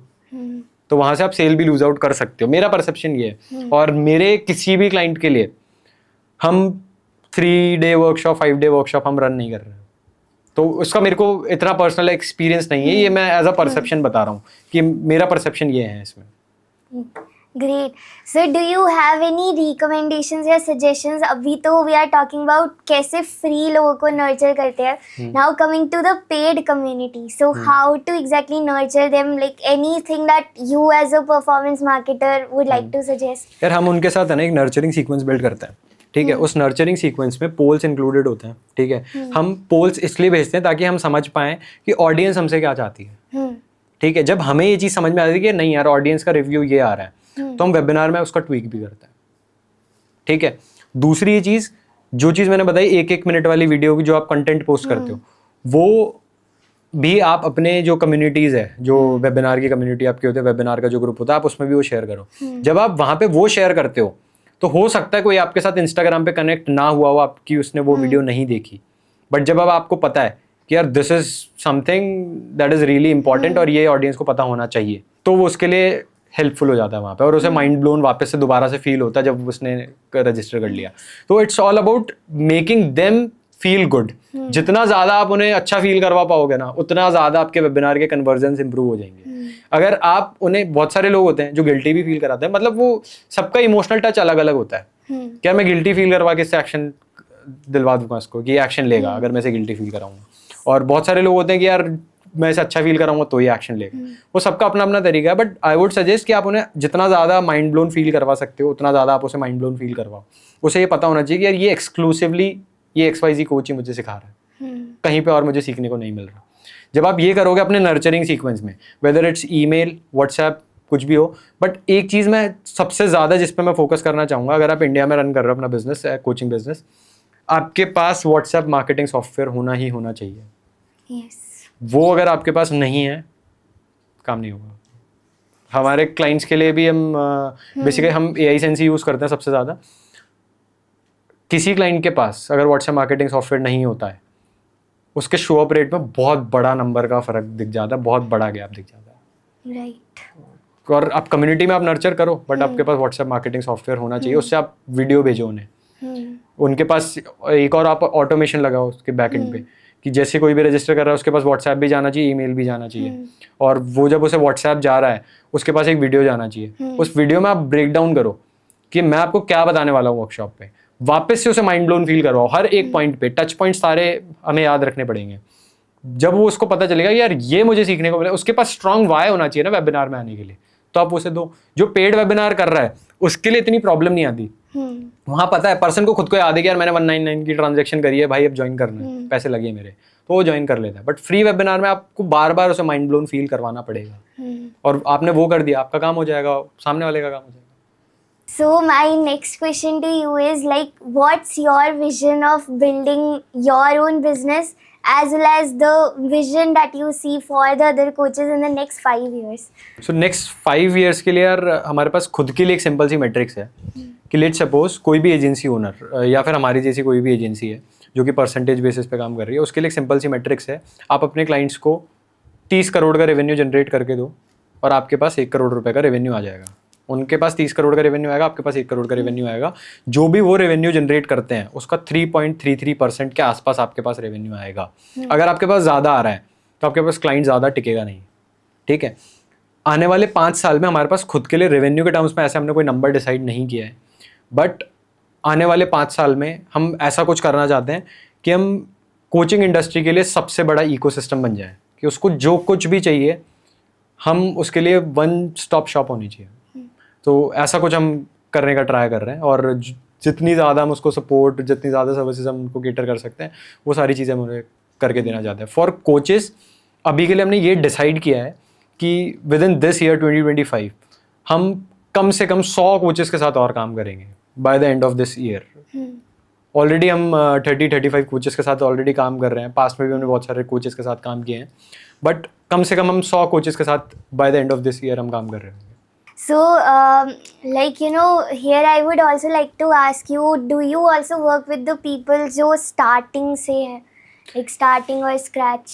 यार पहले जब भी स्टार्टेड हम ऐसे ही क्लाइंट्स को ऑनबोर्ड कर रहे थे, ठीक है, बट अभी के लिए हमने वो बंद कर दिया. उसका रीज़न सिंपल सा यही है कि जो पर्सन बिगनर होता है, अगर हम उसे बोलते हैं कि यार आपको ये स्टूडियो में शूट करना है, वो मना कर देता है. या फिर हम उसे बोलते हैं कि यार आपको इस चीज़ पे इन्वेस्ट करना पड़ेगा, वो नहीं करता है. सो हम चाहते ही नहीं थे ऐसा कि हम बिगनर्स के साथ काम नहीं करें. इनफैक्ट हमारा जो विजन था वो यही था कि हमें बिगनर्स के साथ काम करना है, और जिनकी कोई हेल्प नहीं कर पा रहा, बिजनेस कोचेस भी जिनकी हेल्प नहीं कर पा रहे, या फिर बिजनेस कोचेस ने लेट सपोज उसे आइडिया भी दे दिया, स्ट्रैटेजी भी दे दी, सब कुछ दे दी, but still they need a team for execution. तो उनकी टीम हम बनेंगे. बट वहाँ पे वो लोग उस लेवल पे, आई अंडरस्टैंड उनके पास इतने फंड्स नहीं है, सारी चीज़ें नहीं है, बट हमारा बिजनेस मॉडल उनके साथ काम कर ही नहीं रहा था, अलाइन ही नहीं कर रहा था. सो अभी वी हैव स्विच्ड. अभी सिर्फ हम उन लोगों के साथ काम कर रहे हैं जिन लोगों का ऑलरेडी चल रहा है, वेदर इट्स ऑर्गेनिक और पेड, बट आपका प्रोडक्ट वैलिडेटेड होना चाहिए. You should have done at least 10-15 sales of your product, और बैर मिनिमम आपका marketing, monthly marketing budget 2 lakh रुपए होना चाहिए. और हम आपको रिकमेंड करते हैं कि आपके पास एटलीस्ट 3 महीने की रनिंग कॉस्ट होनी चाहिए. तो इंक्लूडिंग आर ऑनबोर्डिंग फी या फिर एड स्पेंड आप कह लो, टूल्स का खर्चा कह लो, बैर minimum what I expect is आपके पास 10 लाख रुपए साइड में होने चाहिए टू स्टार्ट विथ. कि 3 महीने का अगर आप एड स्पेंड रखोगे 6 लाख रुपए वही हो गया. फिर आप जूम का सब्सक्रिप्शन, ऑटोमेशन वगैरह सारी चीज़ें लोगे, और वो सारी चीज़ें ज़रूरी भी है. ठीक है, हो सकता है इनिशियली आप ऑटोमेशन वगैरह नहीं भी लगा दो, बट फिर भी आपको बाकी टूल्स चाहिए, और आपके पास इतनी बैंडविड्थ होना चाहिए, इतने रूम होना चाहिए आपके पास टू टेस्ट एंड ट्रायल, क्योंकि बहुत सारी चीज़ें काम करेगी, बहुत सारी नहीं करेगी, तो इतना आपके पास होना चाहिए. Great, awesome. So, my next question to you is, you know, like a lot of people say that coaching is just a passing cloud. वो थोड़े टाइम बाद it will just expire. So, what's your take on it? नहीं यार, ऐसा हो ही नहीं सकता, ऐसा पॉसिबल नहीं है. उसका सिंपल सा रीज़न है, ठीक है. लेट सपोज मैं एक प्रोग्राम मैंने लॉन्च किया, और मेरा जो प्रोग्राम है वो है पर्टिकुलरली आईटी स्टूडेंट्स के लिए, ठीक है, जो इंजीनियरिंग कर रहे हैं, जो बीटेक कर रहे हैं. मेरा सिर्फ बीटेक वालों के लिए, बीटेक या फिर सिर्फ कंप्यूटर साइंस बोल देता हूँ मैं, सिर्फ उस ऑडियंस के लिए. हर साल 15 करोड़ स्टूडेंट्स बीटेक ऑप्ट करते हैं इंडिया में, ठीक है. तो वो ऑडियंस कैसे खत्म होगी? हर साल नई ऑडियंस आ रही है, 15 करोड़ और ऐड हो गए, 15 करोड़ और, हर साल नई ऑडियंस ऐड हो रही है, और आपको कितना सा नंबर चाहिए? और ऐसा हर बिजनेस में है. Let suppose you are a fitness coach who is helping corporate professionals. कितने प्रोफेशनल्स रिटायर हो रहे हैं हर साल कॉर्पोरेट को, कितने प्रोफेशनल्स ज्वाइन कर रहे हैं? आपकी भी हर बार ऑडियंस नई आती जाएगी. कोई सा भी बिजनेस हो, लेट सपोज कोई लाइफ कोचिंग बिजनेस है जो कि कॉर्पोरेट को केटर कर रहा है, या फिर आईटी को केटर कर रहा है, या फिर सिर्फ स्टूडेंट्स को केटर कर रहा है, किसी को भी आपकी ऑडियंस नई नई आती जाएगी. और ये अवेयरनेस लोगों तक अभी पहुंचना शुरू हुआ है. तो अभी तो एक शुरू ही हुआ है, अभी तो खत्म होने की बात हो ही नहीं सकती. कि लोगों को ये जरूर मैं मान सकता हूँ कि हाँ, ये बहुत ज्यादा तेजी से बूम पे जा रहा है, इसलिए लोगों को ऐसा लग रहा है कि यार ये बबल है, ये खत्म हो जाएगा, ऐसा हो जाएगा. बट ऐसा कुछ होने नहीं वाला. कि ई कॉमर्स है, इतने सालों से चल रहा है, चल ही रहा है, और ये ऐसा बिजनेस बन जाएगा आने वाले टाइम, क्योंकि रिक्वायरमेंट है लोगों की. ये जरूर हो सकता है कि ठीक है, आज कोई फेसबुक मार्केटिंग का प्रोग्राम सीख रहा है, 10 साल बाद नहीं सीखेगा. हो सकता है मेटा कुछ ऐसा अपडेट लिया कि किसी को फेसबुक मार्केटिंग सीखने की जरूरत ना पड़े, आपने एक प्रॉम्प्ट डाला, आपका ऐड रेडी है, पब्लिश हो गया, कुछ हो गया, ऐसा कुछ हो जाए, वो अलग बात है. बट एक ये जो कैटेगरी है कि आप कोई स्किल सिखा रहे हो, वो कोर्सेज हमेशा चलते रहेंगे. आज आप फेसबुक मार्केटिंग सीख रहे हो, एआई एजेंट बनाना सीख रहे हो, एफिलिएट मार्केटिंग सीख रहे हो, ड्रॉप शिपिंग सीख रहे हो, ई कॉमर्स सीख रहे हो, लाइफ कोचिंग सीख रहे हो, कल आप कुछ और सीख रहे होगे. तो वो चेंज हो सकता है, बट कोचिंग कभी खत्म नहीं हो सकती. इतने टाइम से चलती आ रही, फॉर्म चेंज हो गया, पहले ऑफलाइन चलती थी, अब ऑनलाइन हो गए. ये सारी चीजें, ट्रेडिंग, लाइफ कोचिंग, हीलिंग, ये सब चलता रहेगा, कभी भी बंद नहीं होने वाला. So, like you being someone who works with so many people, अभी like आपने notice किया होगा कि हर दिन there are many people who are born with the dream of becoming a coach. लेकिन अगर we see the cream or the people who are really acing it, इतने सारे नहीं पहुंच पाते. So what's your viewpoint on this, that जो भी आजकल आ रहे कि I also want to become a coach, I want to help people, who are the people who are actually going to sustain? यार, जिनका मोटो सिर्फ पैसा बनाना नहीं है ना, वो लोग हमेशा आगे जाएंगे. उसका रीजन भी है. क्यों? क्योंकि जब आपका जो दिमाग है वो सिर्फ पैसे के लिए काम कर रहा है, तो आप अपने प्रोडक्ट पे काम ही नहीं कर पाओगे, आप अपनी नीश पे काम ही नहीं कर पाओगे, आपको पता ही नहीं है मार्केट को क्या चाहिए, आप उसके सॉल्यूशन पे अच्छे तरीके से काम ही नहीं कर पाओगे। आपका दिमाग कहाँ है, इस महीने मैंने 50 सेल करी, अगले महीने 100 करूंगा, उसके बाद 200 करूंगा, उसके बाद 300 करूंगा। आप पैसे के लिए आए हो। और अगर आप ये देख के आए हो, अगर आप ये देख के कोच बनना चाहते हो कि I saw one coach who is making 30 lakhs a month, इसलिए I want to become a coach, you will fail. ये मैं लिख के दे सकता हूँ। और क्योंकि आपके दिमाग में रेवेन्यू के अलावा कुछ है ही नहीं, और there is no vision, no ambition. आप लोगों के एक्चुअल में हेल्प करना ही नहीं चाहते, आप बस एक प्रोडक्ट बनाना चाहते हो, उसे बेचना चाहते हो, चाहे ऑडियंस को उससे हेल्प हो चाहे नहीं हो। अगर सिर्फ नंबर्स पे काम करोगे, सिर्फ नंबर्स के लिए काम करोगे कि सिर्फ मुझे रेवेन्यू बनाना है, नहीं होगा। और पहले मुझे लगता था ये चीज़ कि मैं सुनता था किसी के, बहुत सारे लोग लिखते थे I want to help 1 lakh people by this year, तो मुझे लगता था कि यार इससे इसको क्या मिलेगा।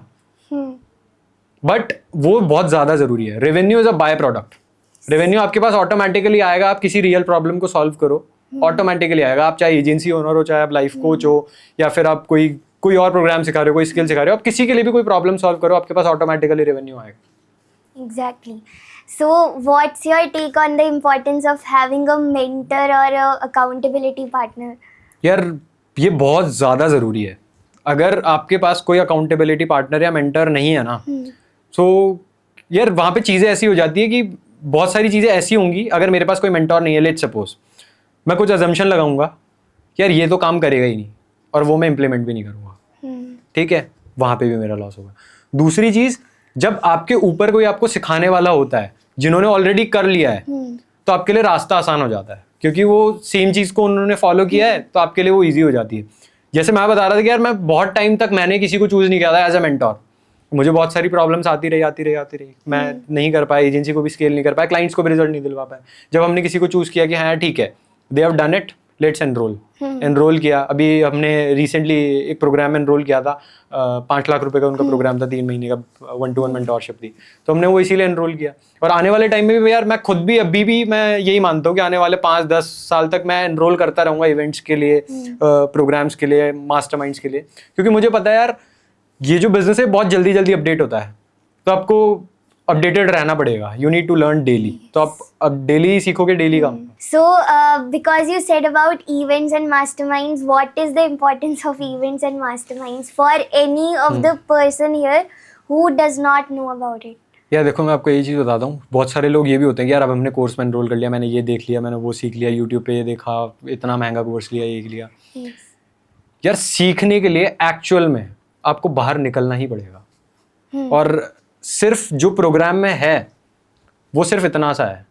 असली जो चीज़ आप सीखते हो ना, एक छोटा सा ट्वीक आपको अगर किसी मास्टरमाइंड में, किसी इवेंट में अगर आपको पता चल गया ना, वो आपके रेवेन्यू सेल्स को डबल कर सकता है। अभी हमें व्हाट्सएप मार्केटिंग का एक सिंपल सा हैक पता चला था, एक इवेंट में ही मैं था दिल्ली में इस ईयर मार्च में। वहाँ पे मुझे सिंपल सी एक चीज़ पता चली, हो सकता है लोगों को बहुत पहले से पता, मुझे तभी पता चला। और अगर मैं इवेंट में नहीं जाता तो मुझे उसके बारे में पता भी नहीं चलता, मैं खुद का भी नुकसान करता, अपने क्लाइंट्स का भी नुकसान करता। सो वो चीज़ वहाँ नहीं होनी चाहिए। अगर आप मास्टरमाइंड्स में जाते हो, इवेंट्स में जाते हो, आपको लर्निंग तो मिलती है। दूसरी चीज़, औरों के बिजनेस में क्या चल रहा है, क्या मैट्रिक्स उनके लिए काम कर रही है, वो क्या मेजर करते हैं, कैसे स्केल करते हैं, वो सारी चीज़ें आपको सीखने को मिलती है, and directly from that person. हो सकता है अगर आप एक कोच हो, कोई अगर स्ट्रैटेजी ई कॉमर्स में काम कर रही है, वो भी आपको एक नया आइडिया दे सकती है कि यार ऐसा कुछ सिमिलर मैं अपने बिजनेस में भी कर सकता हूँ। So it's all about networking and learning. तो ये दोनों चीजें रुकनी ही नहीं चाहिए अगर आप ऑनलाइन बिजनेस, किसी भी टाइप का ऑनलाइन बिजनेस रन कर रहे हो। Exactly. So, are you ready for some game? Yeah. Short, Yeah. rapid fire. Yeah. Okay. So, the first question that I have for you is your all-time favorite app on your phone. My all time favorite Instagram अभी के लिए तो। So, अभी आपका क्या time रहता होगा उस पे? ऑन एन एवरेज 2 घंटा पर डे। मॉर्निंग पर्सन और नाइट आउल? पहले I was a night owl, but now I am a morning person. So, what time do you wake up? 4:15, 4:30. Oh, great. If you were not doing marketing, then what would be your plan B? Okay, so my plan A, this was my plan B actually. My plan A was to be in army. I wanted to join Indian Armed Forces. I think you have posted photo in that dress also. Exactly, NCC uniform, yeah. One word to describe how your parents feel about your success. Super proud. Coffee, tea, or something else. Buttermilk. Okay, your success mantra. Success mantra, my success mantra, यार my success mantra is something जो कि मेरे father की journey है, वो बहुत ज़्यादा inspiring journey थी। तो मुझे पता था मेरे फादर ने भी 16-17 साल की उम्र में शुरू कर दिया था, तो दैट इज़ माई सक्सेस मंत्रा। वो मुझे बार बार याद आता रहता है, और वो मुझे जब भी मैं उस बारे में सोचता हूँ, जब भी सुनता हूँ पेरेंट्स से भी या किसी और से भी, वो मुझे गूज़बम्प्स देता है और वो मुझे बहुत ज़्यादा मोटिवेशन से भर देता है। तो that is my success Mantra. Amazing. One thing people assume about you that's totally wrong. यार पीपल अज्यूम कि मैं बहुत ज़्यादा रूड हूँ, ऐसा मुझे सुनने को मिलता है, but I am not. Okay. If someone made a movie about you, then what would it be called? The God of marketing. Just kidding. Okay. God of marketing or any other? Just kidding, वो सोचा नहीं मैंने। ठीक है. What's your go-to stress buster? Go to stress buster, यार मैं बहुत ज़्यादा मस्ती करता हूँ ऑफिस में भी, और अनप्रोफेशनल हो जाना इज़ माई स्ट्रेस बस्टर। कि मैं अपनी टीम के साथ भी बहुत ज़्यादा अनप्रोफेशनल हो जाता हूँ जब मुझे बहुत उनके साथ मजाक मस्ती करनी होती है, and that is my stress buster. Okay. So how many team members you have right now? As of now, we do have 23 team members. Amazing. So what's the best compliment that you have ever received? यार compliment, best compliment is about my moustaches. Okay. ठीक है. An advice to your younger self? पहले मुझे बहुत ज़्यादा गुस्सा आता था, सो एडवाइस खुद के लिए यही थी कि यार अगर मुझे पहले इतनी समझ होती, पहले इतनी सारी चीज़ें मैं एक्सपीरियंस कर चुका होता, तो I would advise my self कि कैसी भी सिचुएशन हो, you should stay calm. Stay calm. Who comes to your mind when you think about your biggest support? My father. Awesome. If this was your last day on earth, then what would be your last message? Last message कि अगर आपको marketing के लिए नाचना पड़े तो नाचो। Okay. This is a line from Malkin. Exactly. Okay. Your worst experience till now? Worst experience till now, यार worst experience in terms of Anything. Anything.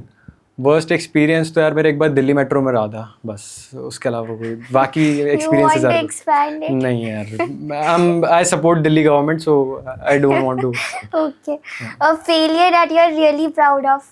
Failure that I am really proud of, failure, यार failure हमें रोजाना देखने को मिलता है, and I am really proud of it, because क्योंकि जब भी हमारा कोई भी कैंपेन फेल होता है, वी डॉक्यूमेंट दैट कि वाई इट फेल्ड, क्या रीजंस हो सकते हैं, and I am really proud of it. जब भी हमारा कैंपेन फेल होता है, कल भी हमारे कैंपेन फेल हुआ था, येस्टरडे वाज संडे, कल भी हमारे कैंपेन फेल हुआ था, and I am really proud of it. Good. So how did you work on this mindset that today you are proud of it? यार ये वाली सारी चीजें जब पहली बार कैंपेन फेल हुआ था तब बहुत ज्यादा पैनिक करते थे, देन समझ में आ गया कि यार इट्स अ प्रोसेस। आप 100 कैंपेन लगाओगे, 100 के 100 सक्सेसफुल नहीं जाएंगे, उसमें से 60 कैंपेन सक्सेसफुल जाएंगे, 40 फेल होंगे, पर वो 40 आपको ऐसा कुछ सिखा के जाएंगे जिससे कि आप 40,000 सक्सेसफुल कैंपेन्स बनाओगे। So that's the mindset. Great. Isolation or more friendships? यार फॉर मी मोर फ्रेंडशिप्स, मैं बहुत ज़्यादा लोगों से नेटवर्किंग और कनेक्ट करने में बहुत ज़्यादा मैं बिलीव रखता हूँ। Great. So any last message to the audience? यार last message would be for now would be कि यार चूज, लाइक जिसके साथ भी आप काम कर रहे हो वो आपको बहुत ज़्यादा सोच समझ के चूज करना है, whether it's your team member और अ एजेंसी और अ फ्रीलांसर। और वो मैं इसलिए बोल रहा हूँ क्योंकि जब भी आप किसी के साथ भी काम करते हो, आप किसी के साथ भी टाइम स्पेंड करते हो, आप उनकी एनर्जी भी गेन करते हो और आप उनको एनर्जी भी स्प्रेड करते हो। सो अगर उनके अंदर कोई भी नेगेटिविटी हुई, कोई भी नेगेटिव एनर्जी हुई और वो आपके अंदर आ गई, तो आपके अंदर गलत इंपैक्ट डालेगी, आपके बिजनेस में भी गलत इंपैक्ट डालेगी। सो आई वुड सजेस्ट कि यार स्किल्स से भी ज़्यादा इंपॉर्टेंट है कि अगर किसी एजेंसी ओनर या परफॉर्मेंस मार्केटर के पास स्किल्स है या फिर उसके पास टीम है, रिसोर्सेज है, सब कुछ है, उससे ज़्यादा सबसे ज़्यादा इंपॉर्टेंट है कि वो कितना ज़्यादा पॉजिटिव है, how he is as a person, कितना सिनर्जी हमारी उसके साथ मैच कर रही है, वो सबसे ज़्यादा इंपॉर्टेंट है। अगर वो मैच नहीं कर रहा तो कोई सेंस नहीं है उसके अंदर कितनी स्किल्स हो, क्योंकि आप मैच ही नहीं करवा पा रहे, वो बॉन्डिंग भी आपकी नहीं बन पाएगी, तो वो सारी चीज़ें काम नहीं करेगी, it will not work out. Awesome message. Just one last thing to the people who are watching this. If they want to get connected to you or if they want to work with you, so what's the next action step? Okay, so you can do two things. Either you can follow me on Instagram or LinkedIn, wherever they wish to, or they can directly reach out on connect@foremost-leads.in. So that's our email, and they can reach out there. Yeah. So how was the podcast for you? It was really, really amazing, and I'm really thankful and grateful to you for giving me this opportunity. Yeah. So thank you so much first of all to you for coming all the way to Jaipur. जब मैंने आपको message किया था, honestly I did not expect you would reply to me. But like when you replied and when you said that I want to go for offline, I think you are my first guest here in the offline world. And thank you so much for all the golden nuggets, and to all the people who are watching this. The first thing that I want to tell you, all the links are going to be in the description below. Make sure that you go and check out them. Make sure to follow him on Instagram, because this what you saw in the 2 hours was not just even a teaser. I guess the whole movie is being created in the Foremost Leads. And the second thing that I would like to tell all of you, you know, out of these 2 hours, if you could take just one key takeaway and if you can just implement it, like we don't want you to be in a space कि आपने बस सुना. We want you to be in a space where you feel that yes, I'm going to implement on something. Go take action and feel the magic of it. Thank you so much everyone for watching this, and thank you so much to you once again. Thank you so much. Thank you.